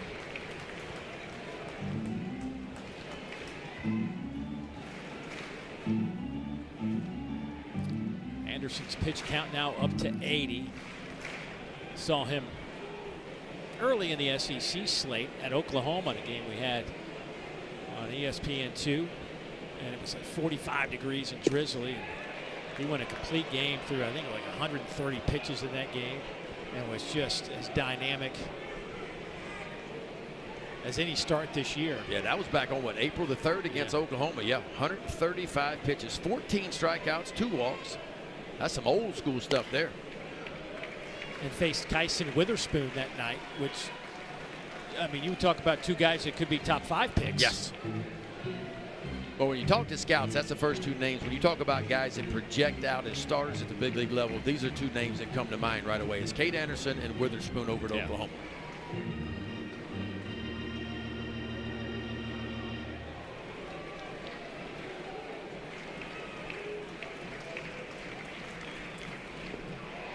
And that one gets away from Hernandez. That will allow King to get down to second base. Getting a little sloppy here for LSU.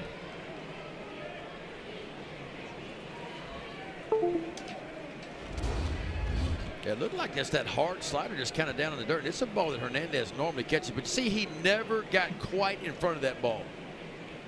The idea is to try to slide.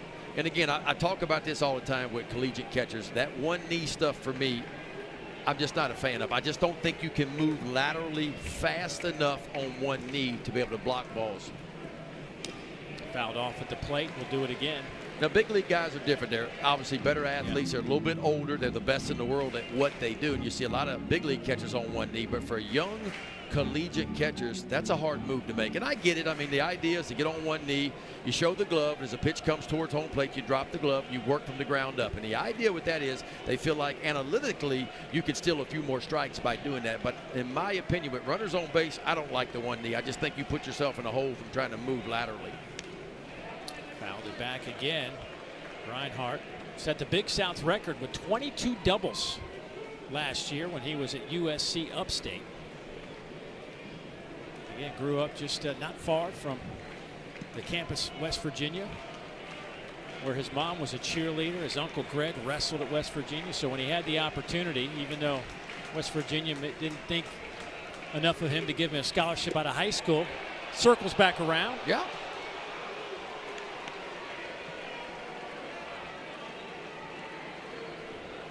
Now in his first year at West Virginia, gets the free pass. Mountaineers making some noise here, folks. This game is not over yet. You know, and another reason I don't like the one knee is, we talked about this last weekend, but folks at home didn't hear it. The average major league pitcher misses his spot by 11 inches. That's crazy to That's hear the that. average miss in Major League Baseball. That's the best. Chase has been a starter most of the year, 39 starts on the year. First pitch he sees back up the middle. This is going to be potentially another run. King comes around to score. West Virginia showing some moxie. Remember, trailed in all 3 games at the Clemson Regional and swept through that region. Yeah, Steve Saban's head coach for West Virginia, pushing all the right buttons, goes to his bench, gets Swain, and a ball right back up the middle for an RBI single. So 3 runs across here in the top of the 6th for the Mountaineers.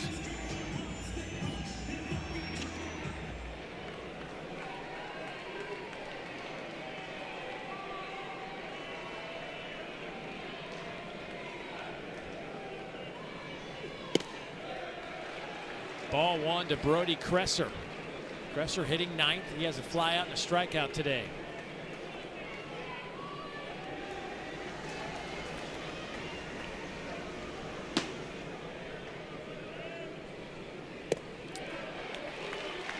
Zach Cowan and Cooper Williams were moving around in that LSU bullpen. Kate Anderson now up to 89 pitches on the day.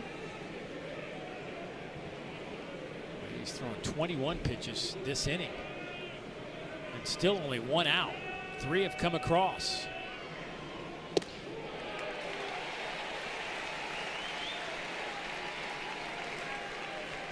Boy, LSU has not turned many double plays. We talked about West Virginia there. 36th overall out of 300 teams. LSU's only turned 31 double plays, so out of 300 teams, that ranks them 267.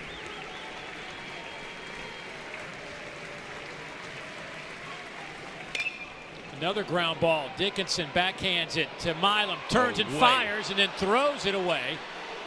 That'll get a run home. Here's the throw, but a safe slide from Reinhardt. Boy, Jay Johnson just popped. It's this one out to right. Pearson there to make the catch, and LSU can finally get off the field. Big inning for West Virginia. It's got to be over at third base. That's exactly what Hudson did.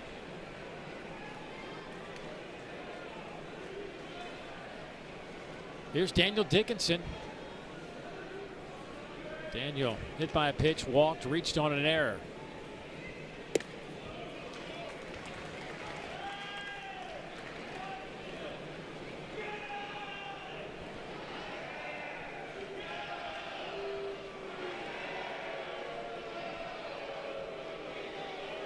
Coach Saban's making the walk back to the mound.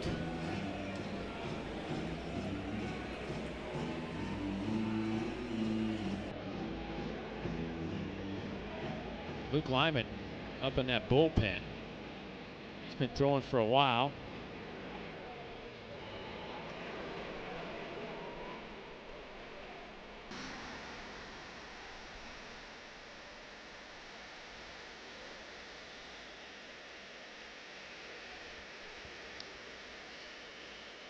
Coach Saban has decided to make the change.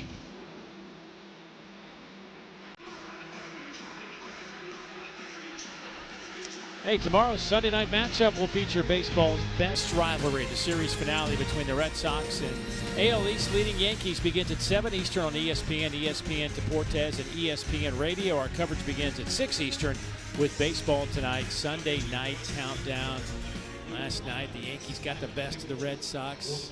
Walker Buehler is now with the Red Sox last night. It has not been a good run for Walker in Beantown. No, I mean, he started off really well. He got nicked up a little bit, came back, had a pretty good starter too, but then it's kind of going south on late. The biggest news for the Red Sox is obviously Alex Bregman having a heck of a year. Then blows out a quad. He's going to spend a lot of time on the IL, and that has hurt their offense in a big way. And anytime you can watch Judge and Soto swinging it, you gotta watch. I mean, you talk about Judge. I mean, it's just, what are we looking at? You know, I mean, he's putting up numbers like, you know, like Barry Bonds did back in the day. And there's Luke Lyman making his 11th appearance of the year. Hasn't pitched much, only 6 1/3, 10 strikeouts and 7 walks for Lyman. 3-pitch mix for him: fastball, breaking ball, and a changeup. Fastball is kind of going to be in that 91 to 95 range, a little bit more velocity.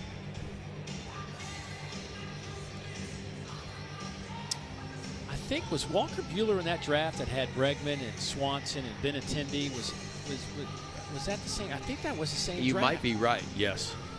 Yes.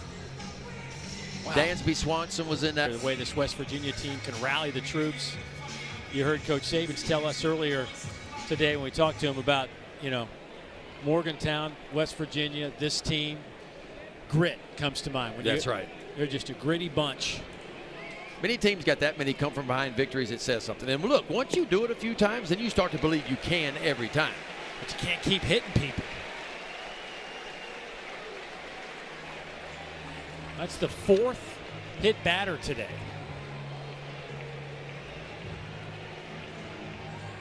Dickinson's been hit twice. You're just asking for trouble with free passes, and now you got to face the freshman Curiel.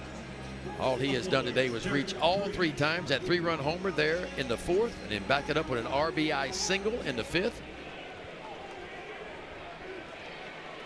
And he will step to the plate with the bases loaded.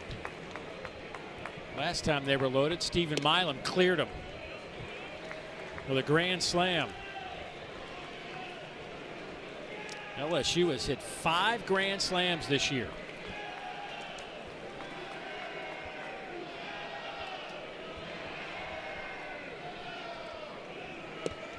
Curiel is 3 for 8 with a dozen runs batted in this situation.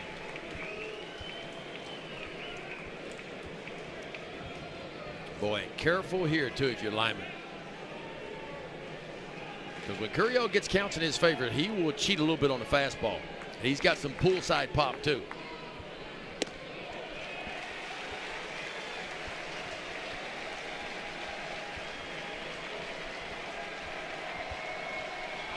Curiel, as a freshman, 2nd in the conference in doubles, 4th in the league in walks, 8th in on-base percentage. It's 3-0.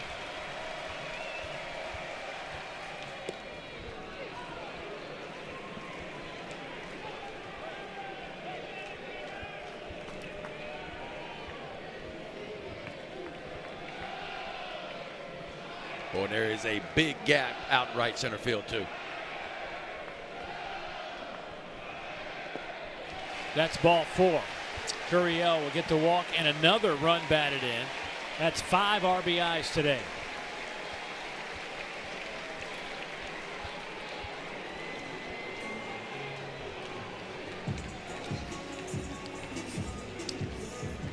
So Milam touches home, making it an 11-5 game. Number 44, Ashton Larson. So Ashton Larson going to grab a bat now and hit for LSU. He'll hit for Michael Braswell III.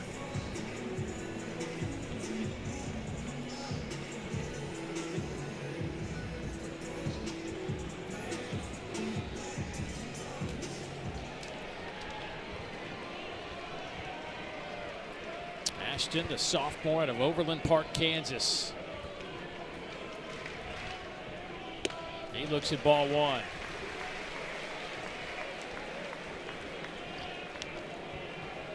Jay Johnson loves to do this, right? He loves to grab the platoon advantage from time to time.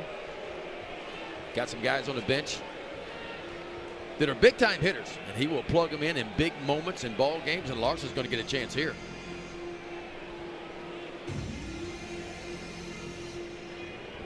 It has been a tough day overall for this West Virginia pitching staff. 6 walks, 4 hit batters today. Yeah, and I think that was a concern for them. We talked a lot about their offense in the regional, and their offense was outstanding. And that's how they got through that regional, averaging nearly 9 runs per game. But their pitching staff allowed 7 runs per game. The offense was just that much better to overcome it. But overall in the year, the pitching staff for West Virginia was really good. I mean, they were second in the Big 12 Conference with just a .435 ERA, but not nearly as good lately. So I need to correct myself. 5 hit batters today. Yeah.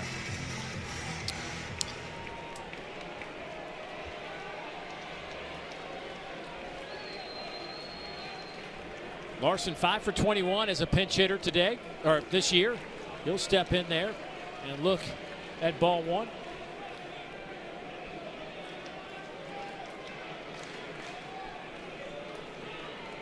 Larson saw this move last weekend. He came in to hit for Braswell.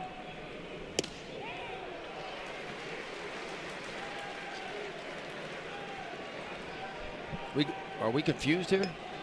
West Virginia hat. Now something says that his LSU shirt. Something says his significant other. So you said this is a house divided, is what you're saying? Yeah, and he wants to be on the right side of that divided house. Sometimes you got to do what you got to do. Yeah. Just to keep peace in the house. I'll wear this shirt if I can wear this hat.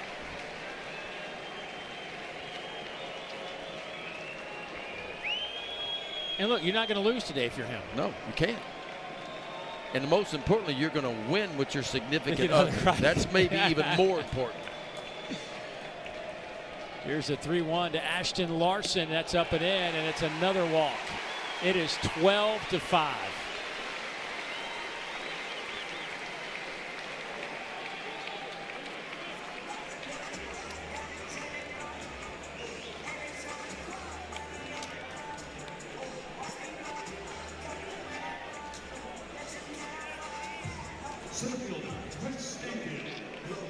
So Chris Stanfield now.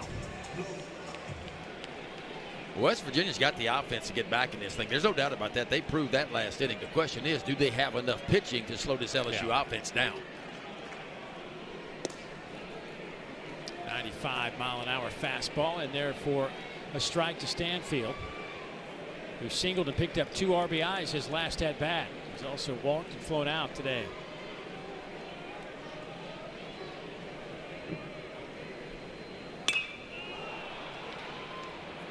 Pop up, staying close to the infield. Hussey backpedals and makes the catch. Dickinson bluffed a tag.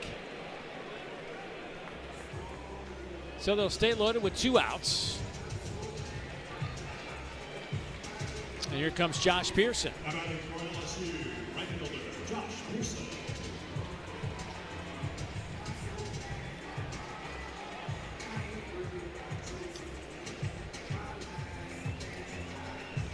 Josh today, a pop-up, fielder's choice, singled and scored in the 5th, and also flew out to right field in the 5th.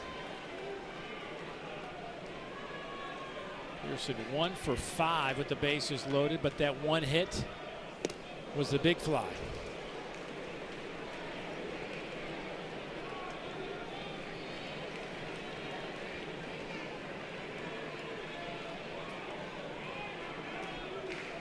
Senior outfielder. Well, they love him in these parts. Every time his name is mentioned, the crowd gives him a nice ovation. Been around this program for a long time. High in the air. Out to right. Swing to the wall. That's why they love him here in Baton Rouge.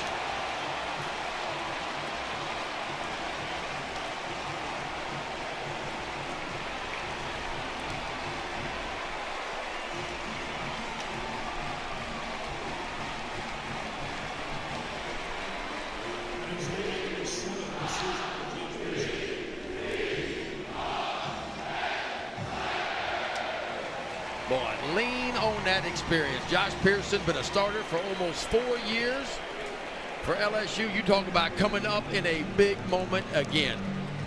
The boy, West Virginia made so much noise in the top of the 6th inning. They get a 4 spot to climb back in this thing, and LSU has struck for 6 in the bottom half of the inning. And now we got a 16-5 ball game.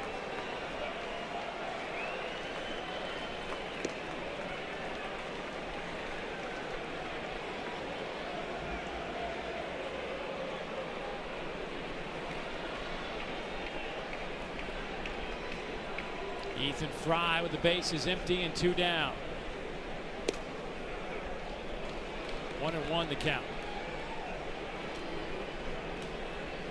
This is the 3rd most runs LSU has put up this year. They had an 18-4 win against Xavier. They beat Louisiana Lafayette 17-4. This is a 16 spot on the board now. They're up 11. Well, wonder how our boy's feeling out there. I think there was a chance when the season began that he would come back, but the way he shot up the draft boards, no, he's not coming back. We were just reading today some stuff, and MLB.com has him going 1-1.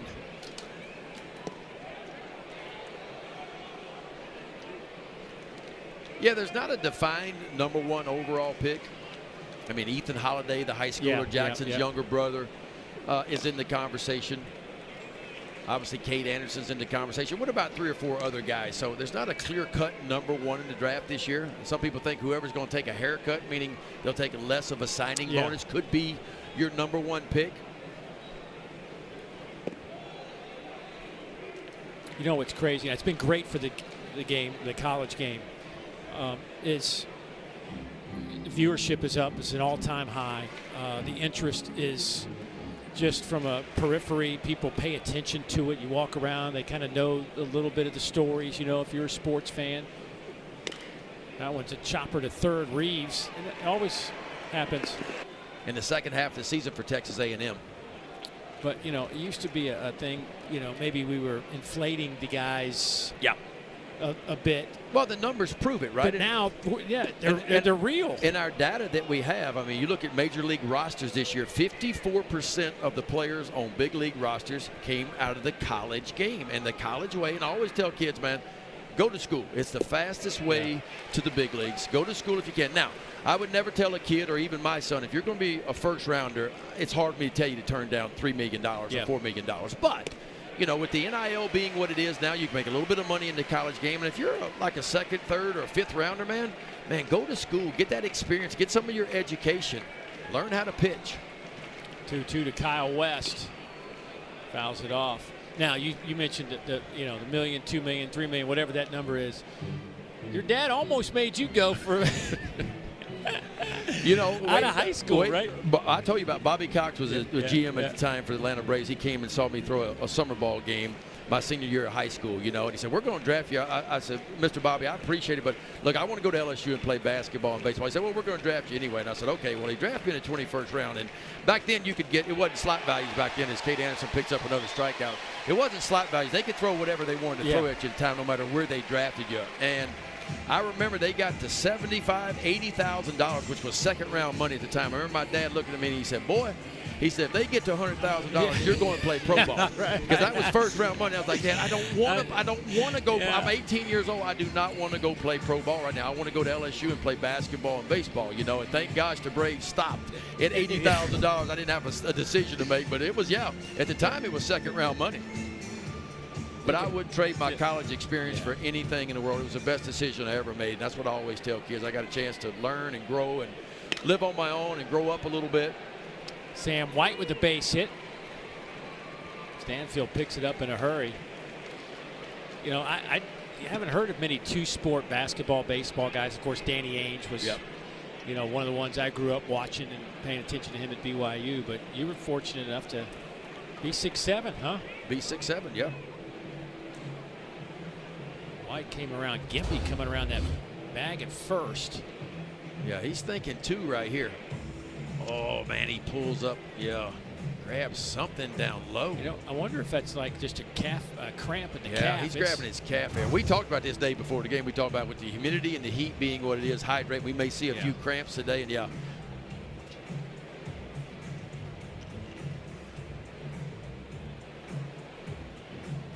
Look at that, 105 feels like. Me and you walked down the field before the game. And I'm Not for long. Not for long. It's a good day for the skinny people, I'm going to tell you. It is bad out there. Yeah. Home plate umpire Steve Mattingly also been battling some of those heat demons as well. And put your sunscreen on today. It's just one of those days you just sit out there and just melt.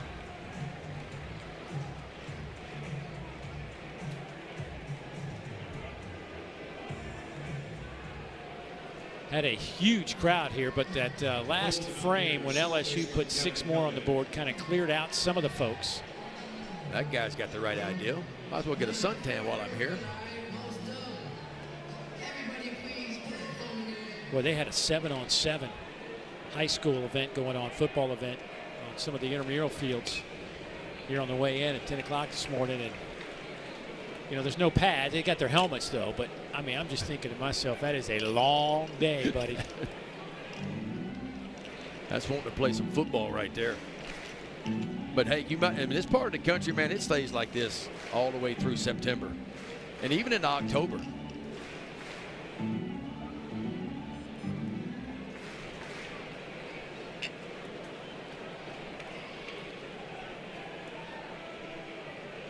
Gavin Kelly looks at one up and away, 1-1. Gavin has singled and walked his last time up, flew out to center field. Back in the 6th inning, West Virginia put up a 4 spot to kind of close that gap to 10-5, but LSU, of course, put up a 6 spot in the 6th. 3 runs in the 4th, 7 in the 5th, and 6th in the 6th for the Tigers. Boy, Cade Anderson just trying to gut through this one and trying to get through 7, up to 108 pitches now.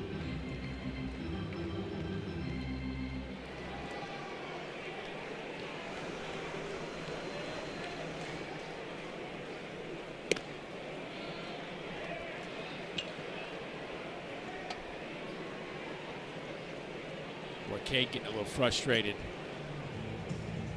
Young man who was destined to put on that purple and gold. Yeah, Cade Anderson grew up in Madisonville, Louisiana, about an hour just straight east of here. Draftable sophomore. Remember, it's just his 2nd season on campus, but he is draft eligible because of his age.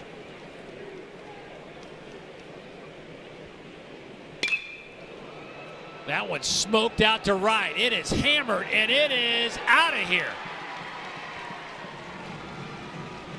A 2-run shot for Gavin Kelly. His 2nd home run of the year. Boy, that was a bullet too, Dave Neal. Little backside bomb. And the Mountaineers get 2 back on 1 swing.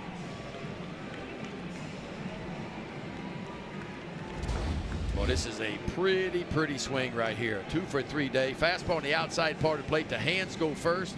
DeBarrel behind it just pushes it out to right center field.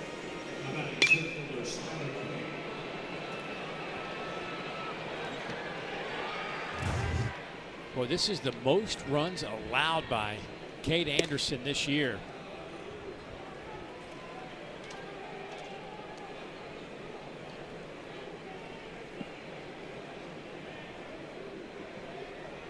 He's given up 9 hits, 6 earned runs.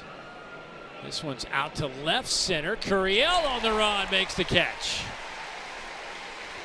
Skylar King is retired for out number 3.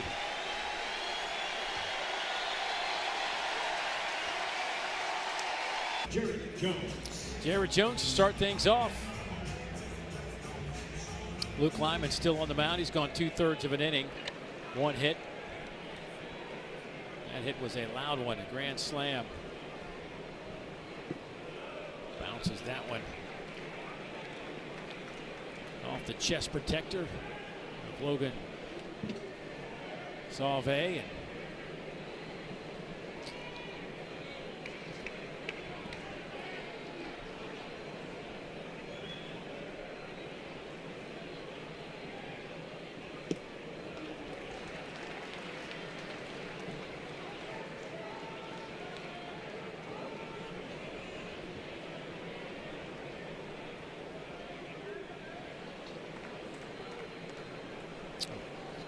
check that. Salve's taken the end. Game Saturday, June 14th on ABC is on the line. So Gavin Kelly now is behind the plate. And Spencer Barnett is at second base.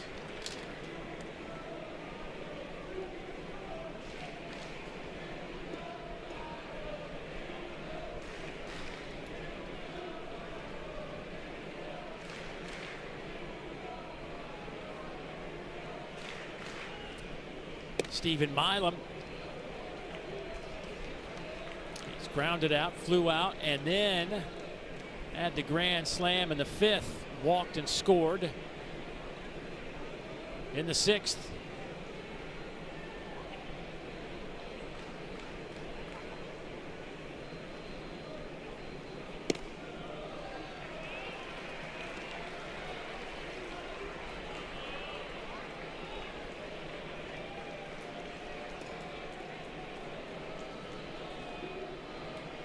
LSU glad to be back in the Supers. Last year, their season ended in Chapel Hill. Game 7, huh? Thrilling regional. Matter of fact, West Virginia's season ended in Chapel Hill last year as well. In a super regional. So Milam walks here, and here comes a pinch hitter and catcher who will hit for his fellow catcher, Luis Hernandez. And that is Cade Aaron Beatty. Yeah, Aaron Beatty, not a ton of playing time this year, but he's got a good bit of playing time, mostly midweeks and a few SEC starts under his belt during the conference schedule. But he is kind of the catcher in waiting. Obviously, Hernandez, a senior this year, he will not be back, and it will be Aaron Beatty's job here in Red Stick next year. 6'3", 205-pounder. First pitch he sees fouls him straight back. Beatty 246 on the year. That's 15 hits, 4 homers, and 3 doubles in those 15 hits. Out of Tomball, Texas. Boy, coming out of high school last year, he was one of the top high school catchers in the country coming out. Jay Johnson didn't know if he'd get him to campus or not. But he is part of this #1 freshman class and #1 overall class that Jay Johnson brought in this year.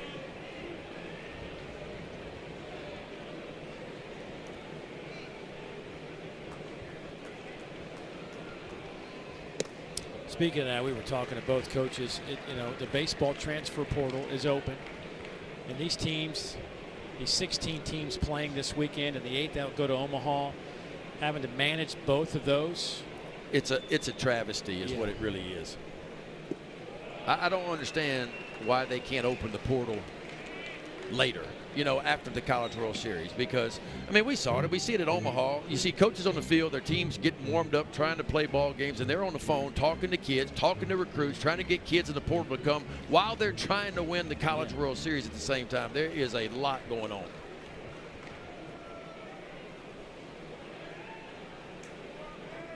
I guess it's a good problem to have, though, if you're in Omaha trying to get the portal. Well, Mike Bianco tells the story. I mean, he directly talking to him after they won the national championship at Ole Miss a few years ago. He said, the reason why we're off this year is because I was at the Omaha trying to win a College World Series. The portal was open, and I missed out on a lot of guys because they were hitting the portal. Other schools that were out were bringing players in to campus for visits and stuff. And he said, it really puts you behind the 8 ball. I think a lot of you see football going into the general manager mode, who will handle some of that stuff. I think baseball also, now that you can have, it's hard to believe that a couple of years ago you can only have 2 paid assistants in college baseball. I mean, it's crazy to think where we were a few years ago, but now you can have those guys who can manage the portal for you and just fill you in. You need that. I mean, you almost have to have that. Swing and a miss. And Aaron Beatty strikes out for the 25th time this year. 2 down now for Daniel Dickinson. Yeah, that something needs to be done about that. That seems like an easy fix to me. You know, they finally got the draft right? I mean, the draft used to be while regionals and super regionals. I mean, kids were running off the field and the fans were screaming, hey, you got drafted in the 9th round by the Cubs, and you couldn't even celebrate it with your family, your coaches, everybody you want to. At least the draft has been moved to a place where everybody can celebrate the draft now.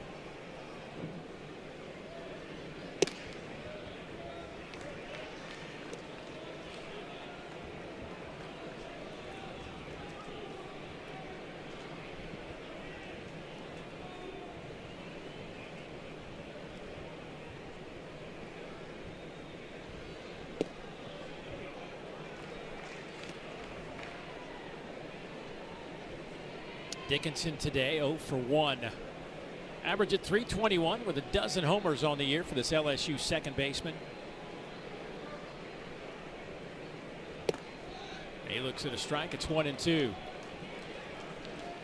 For those of you waiting for the Tennessee-Arkansas game, that'll be coming up here shortly. We will flip-flop with that game as they are just getting underway. We will move this game over to ESPNU when we get the 3rd out here in this inning.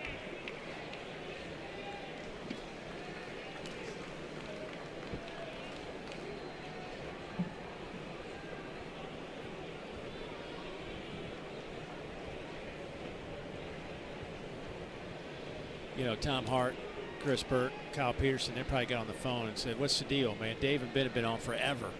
When do we get on? They got their feelings hurt. Yeah. But we'll get to them when we get to them. That's right. I mean, look, we had to wait our turn. They got to wait theirs. That's what this is about. Those boys are probably having a good time in Fayetteville at Baum Stadium.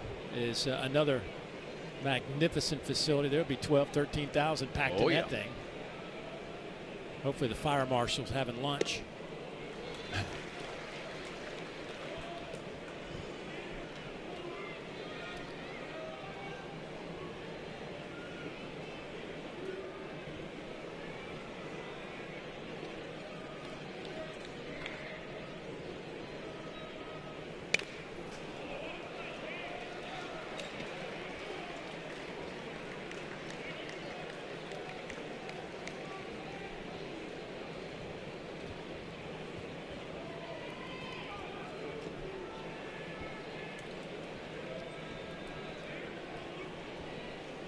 These folks you see on the bleachers emptied out a little bit. They got to get home, get in the AC, rehydrate for tomorrow. Game 2, it's coming your way, 6 o'clock Eastern, 5 here in Baton Rouge. Yeah, so you pay the big money, you get the shade, right? You can stay and watch all 9 innings. You get out there in the bleachers. Or you hunt you some shade somewhere. You get to meet some people. Maybe sneak into a different section where the shade is.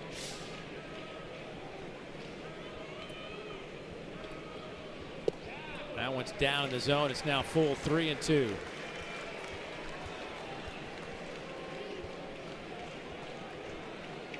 Look at Lyman on the mound, man. He is just bending over in between pitches, just trying to catch his breath. Make a good pitch here, and you can get back in the dugout. Fly ball out to center. Skylar King will track that down.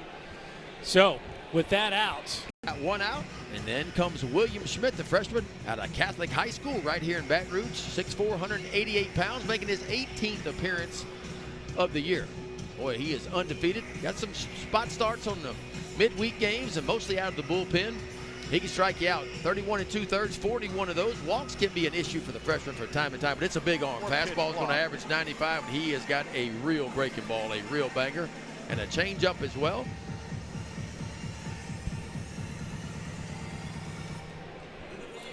Jay Johnson managing this like it's a 1-run game. Brings in Primo for 1 batter. Gets his job done. Now you bring in Schmidt to face the right-handed hitter, Chase Swain. Well, Jay Johnson knows about West Virginia, and he knows about the comebacks they have had this year.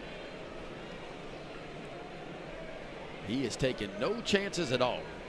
Trying to grab the platoon advantage.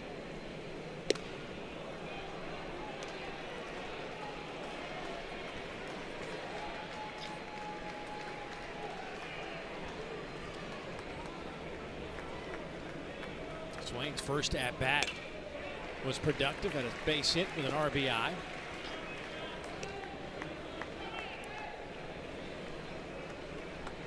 First ever meeting between LSU and West Virginia on the baseball field. That's hard to believe because West Virginia started playing baseball back in 1892. LSU started playing baseball in 1893.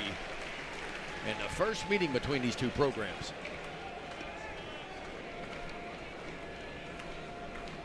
The 131st season of West Virginia baseball.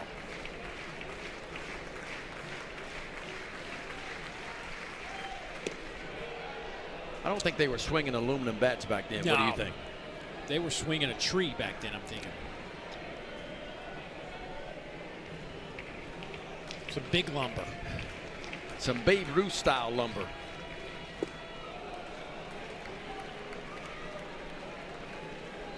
Well, an opening walk by William Schmidt. That's his 21st walk in 31 innings of work.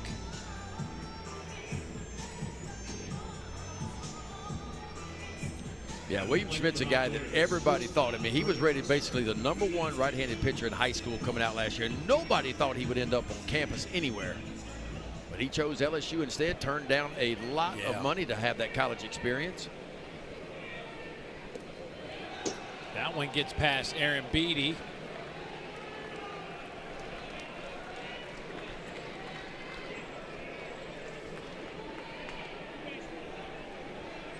William Schmidt just kind of feeling his way in his freshman year. The stuff is there.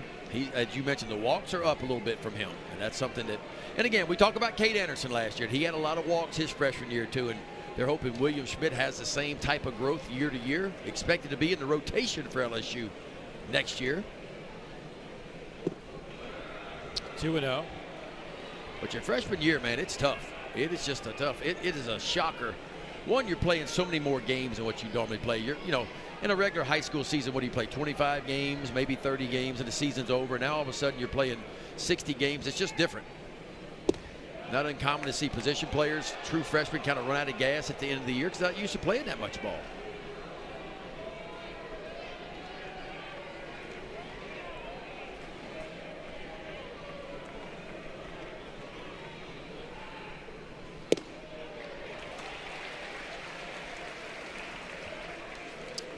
Louisiana Gatorade Player of the Year, William Schmidt.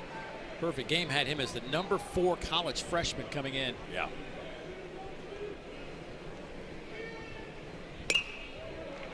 Foul ball, 3-2.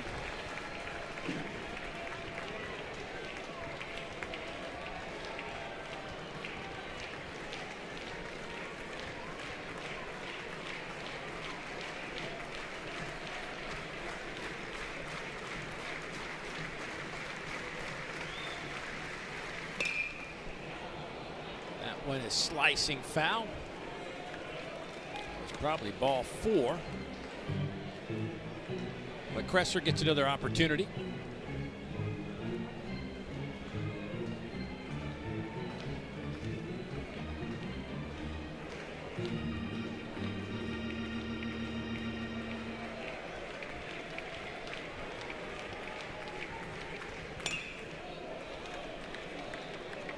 That was 93 miles an hour.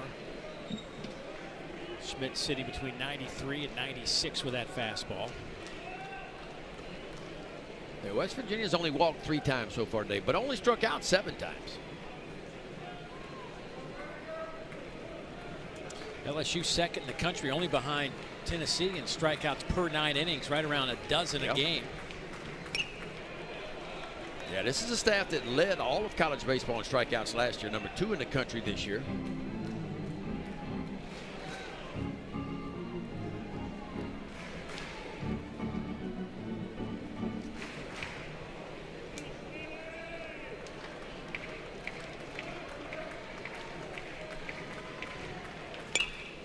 Popped him up. And that one's going to get out of play. And a nice catch. I thought that was going to go off the netting, but Aaron Beatty hung with it the way he was reacting. I thought that was going to hit the roof, and it spun back into play. Well, we talked about it earlier. You can look at the wind. The wind's pushed a little bit out, and any ball around home plate, again, if it gets high in the air, it always seems to come back. And Aaron Beatty all the way up against the net actually has to back up. I mean, he never dropped the mask. That's what I'm watching him going nuts. And he held onto the mask throughout the catch. He's using it for balance. Helps him balance a little bit. Big time play right there by the freshman, Aaron Beatty. We saw a crazy stat from last week.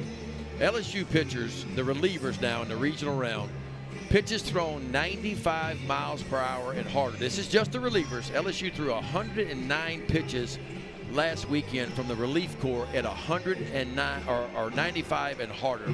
The next closest team was Tennessee with only 61 to kind of give you an idea of what's in this LSU bullpen. Now, they can spray it from time to time, but when you talk about arm strength and velo, that's pretty amazing. There it is right there on your screen. 109 pitches, 95 plus out of the bullpen last weekend. Tennessee had 61. We were talking to Jay Johnson yesterday in our meeting, and I brought that up, and he just kind of was ho-hum about it. Oh, this is what we got, you know. Ground ball to the right side. Dickinson backs up. Well, that had some top spin on it, and they'll record the out. No run on the board for West Virginia. They will leave a runner. Head to the bottom of the 8th here in Baton Rouge. 16-7 Tigers. Moving on the 8th inning for the Tigers, left fielder Derek Curiel. Well, these LSU bats have certainly been hot. Only 7 base hits, but 16 runs. Well, part of that is the 5 hit batters and the 8 walks. And the 2 grand slams and the 3-run shot. Yeah. Doesn't hurt either. Stifler with some giddy up. 93 on that opening fastball in there for a strike to Derek Curiel.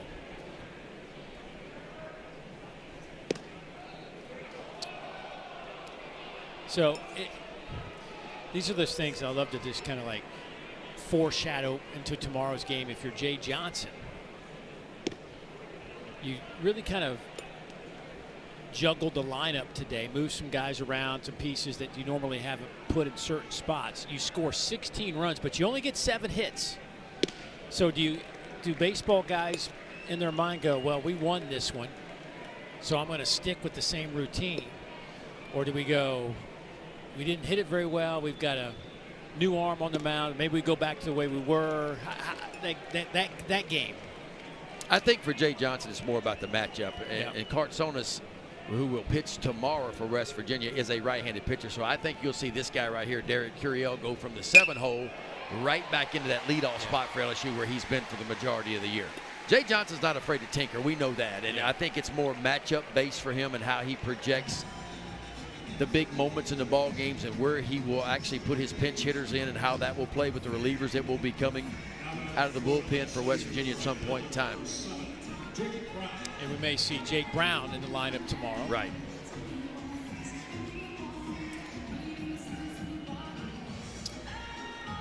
There's Cartsonis. Maybe the best Fu Manchu that we're going to see this weekend right there. That was solid. Yeah, he's a little bit older now. He's in his 6th year, 24 years old, so he'll bring a lot of experience, and they'll need that tomorrow. Yeah, between him and Griffin Kern, they got 9 years of college baseball under their belt.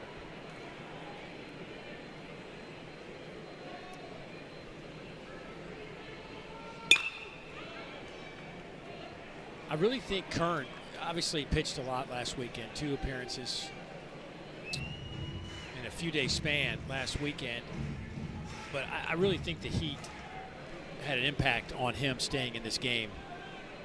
Yeah, the fact he had to pitch Friday and he started with over 100 pitches, he took 1 day off and then he came right back, you know, and closed out the game. I think that took a little air out of him too. Look, he's logged a lot of innings this year too. I mean, he came in with 95, so he's right at 100 innings pitched this year. That's the most in his collegiate career too, and so he could be running on fumes a little bit. This is just a line drive right to the first baseman, Hussey, who just touches the bag. Nothing Curiel can do about that but a double play.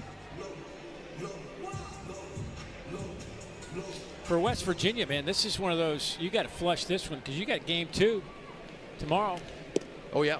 I mean, you can't have scar tissue in this game. You know, you got to, tomorrow's a new day, and the idea is to go out and win 2 ball games. Got to win the first one tomorrow, and you force a game 3 on Monday. Look, you put up 7 runs against this LSU staff. I don't care if it's Anderson or Ianson, whoever it may be. 7 runs, 9 hits. You're feeling pretty good from an offensive standpoint that we got a fighting chance. No, the offense has been plenty good enough. I mean, typically you score 7 runs, you feel pretty good about yourself. But it'll be up to Cartsonis tomorrow, though, to go out and stack some zeros, and give his offense a chance maybe to take the lead and work from ahead. And they did that today. They scored 1 in the 2nd inning, but LSU got that 3-run homer by Curiel in the 4th, and it has been all LSU pretty much since then.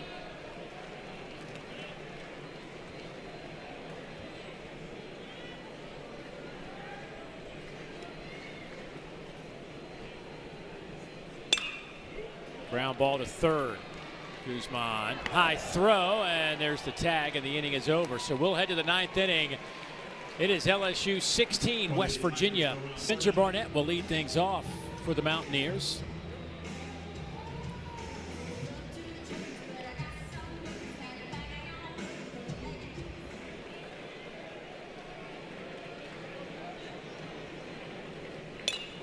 First pitch, 96 miles an hour from Schmidt.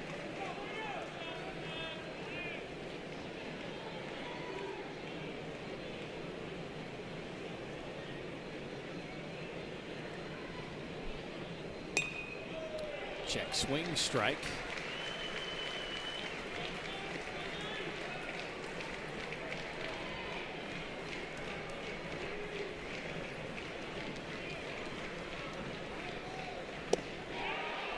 Just off the plate. Steve Mattingly behind the plate today, by the way. Kudos to him. Every half inning, between innings, my man is over here by the West Virginia dugout with the training staff, getting iced down, drinking as much fluids as he possibly can.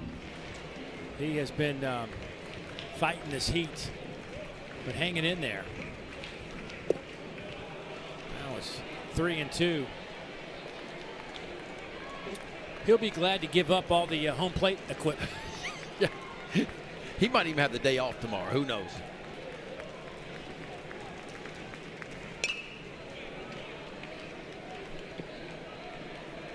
Says, give me some baseball. We got to speed this up. I don't know how much longer I have. Well, he's kind of glad the shade is starting to get around home plate, so he's actually in the shade right now.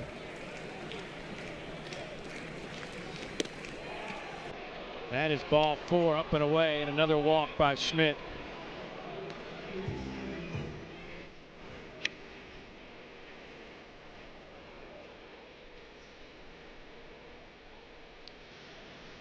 So Kyle West now.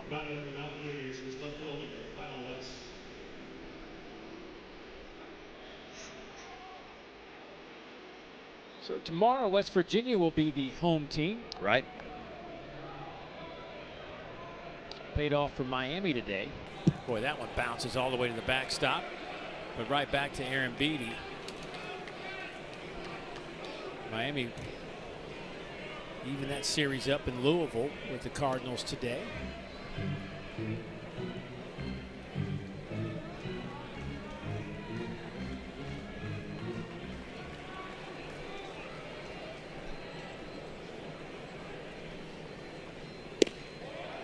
There's a strike. The ACC sent 5 teams into the Supers.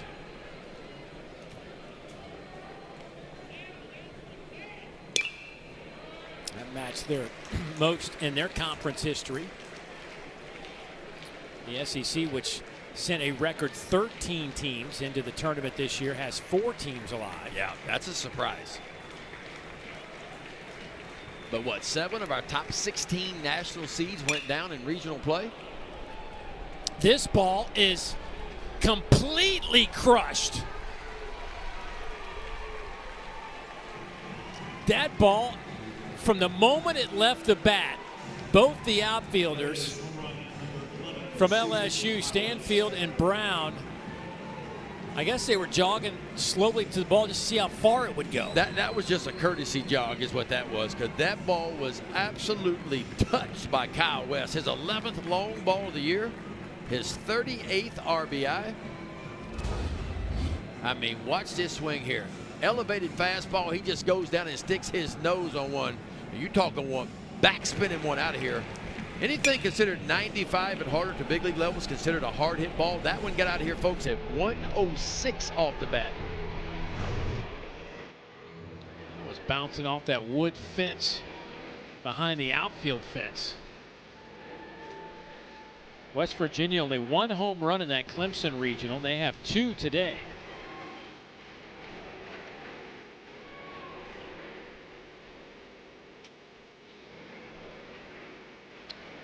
William Schmidt will call it a day as LSU going back to the bullpen. Schmidt just didn't have his good stuff today. Had a tough time trying to find the strike zone, and when he did, you see what happens. Yeah, you get yourself, I don't care how good your stuff is, you get yourself in predictable counts at this level, and the ball is going to get turned around. It did right there.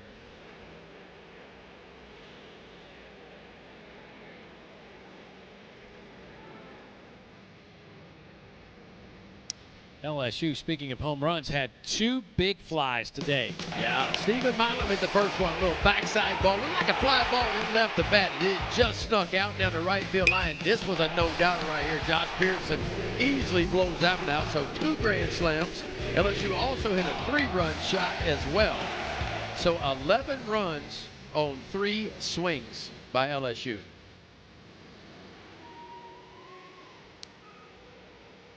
Well, this is the 3rd straight season LSU has had a game in which they hit 2 grand slams.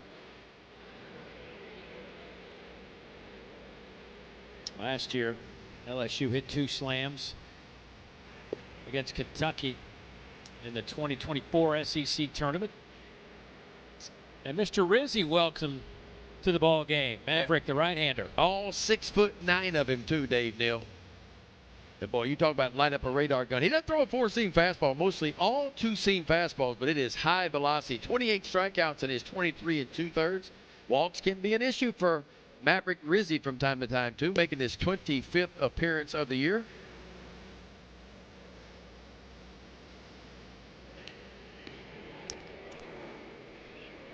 Nobody out, 16-9 our new score.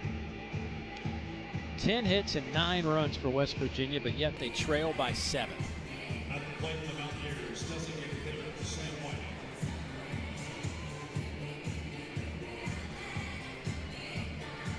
Sam White will step in, the first one to face Rizzi.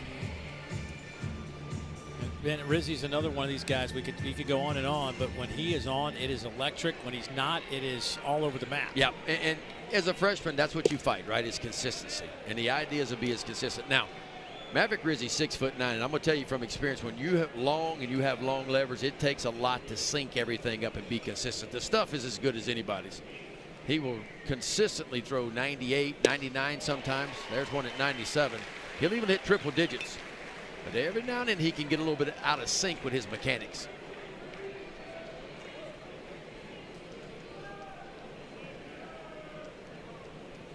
The 1-1. Oh, that's a nice breaking ball in there for a strike. Anytime he can land anything off speed, it's going to be a bonus for him. Because as a hitter, right, you're expecting 98. And you got to get your foot down and you got to speed up and go. And he can bend that little breaking ball. And he's got a changeup too.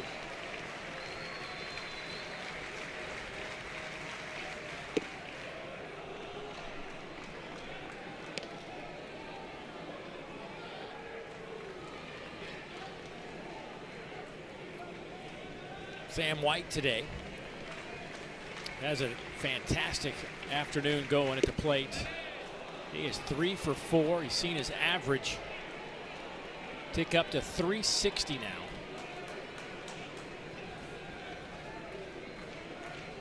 The designated hitter pops that one up. Is there room for Aaron Beatty? I think so. 1 down.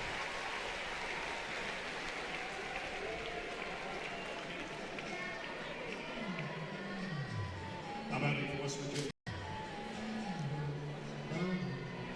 LSU.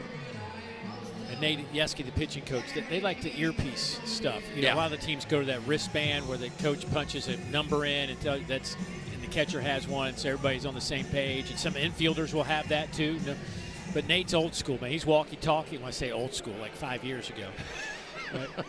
With the earpiece. It's kind of like. That was a cross-up right there. See, Earpiece must not be working. that's what he said. He said the earpiece fell out. Watch this. Ooh. Whoa. Pretty good reaction right there. You don't even know what's coming and you catch it. Yeah, I've seen LSU use both that pitch comm type system, and sometimes Nate Yeske, the pitch coach, has a little handheld device in his hand. He will punch in the pitch. Of course, you see Aaron Beatty wearing an earpiece.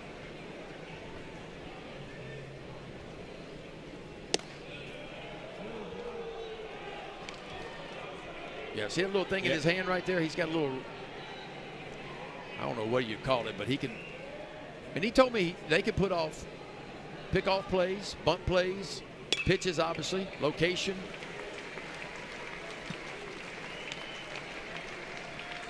So he'll plug it in right there and push what pitch he wants.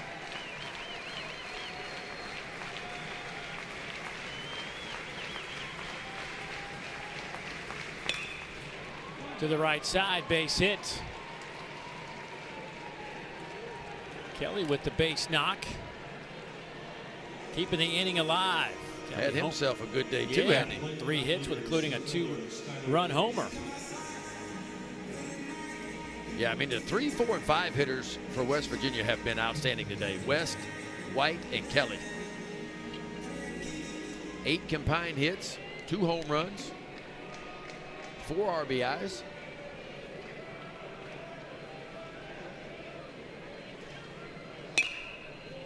Skylar King fouls it straight back.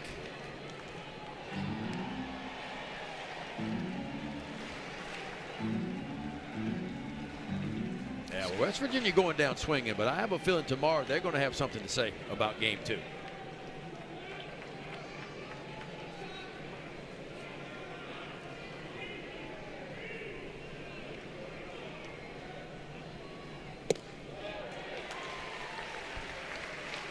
Oh, and 2 on King.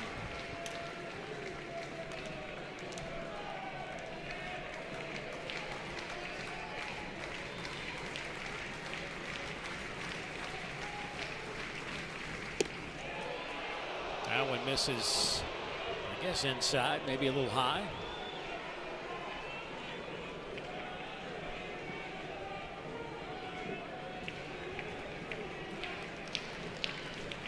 I just looked at the weather for tomorrow. I feel like temperature's only going to be 105. But at least it's a 5 o'clock local start? Yeah. So it'll only feel like 102 then. Be Well, all right. that's going to make a difference. I might even bring my pullover. If you do, I'm kicking you out the booth. Yeah. You show up with a pullover tomorrow, me and you're going to have words. 6 o'clock Eastern time, 5 local. Game 2 will be on ESPN2 tomorrow. Got what in the world? Hey, John, I got a T-shirt, a short sleeve T-shirt. I'll Big bring John. tomorrow, buddy. And some sunscreen. And I know a barber that gives a great flat top, too. High chopper, Milam. Fields throws, got him. 2 down.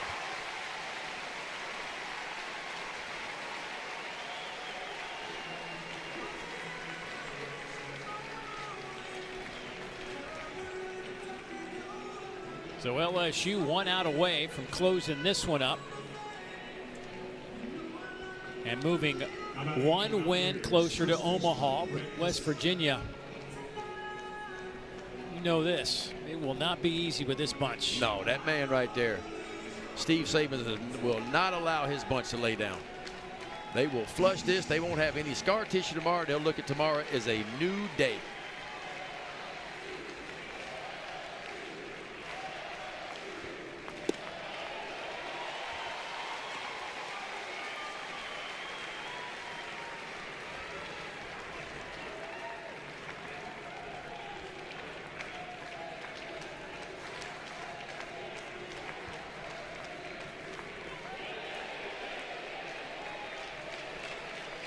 0-2 on Grant Hussey.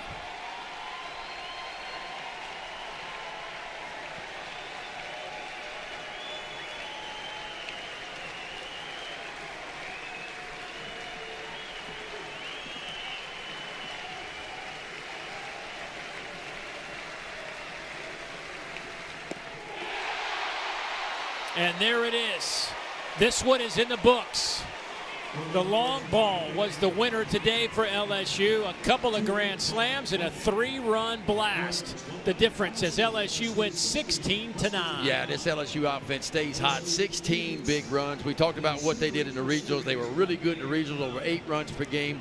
Cade Anderson gutted it out. I know it wasn't his best performance, right? But he got hit on the elbow early in this ball game, took a line drive off the elbow,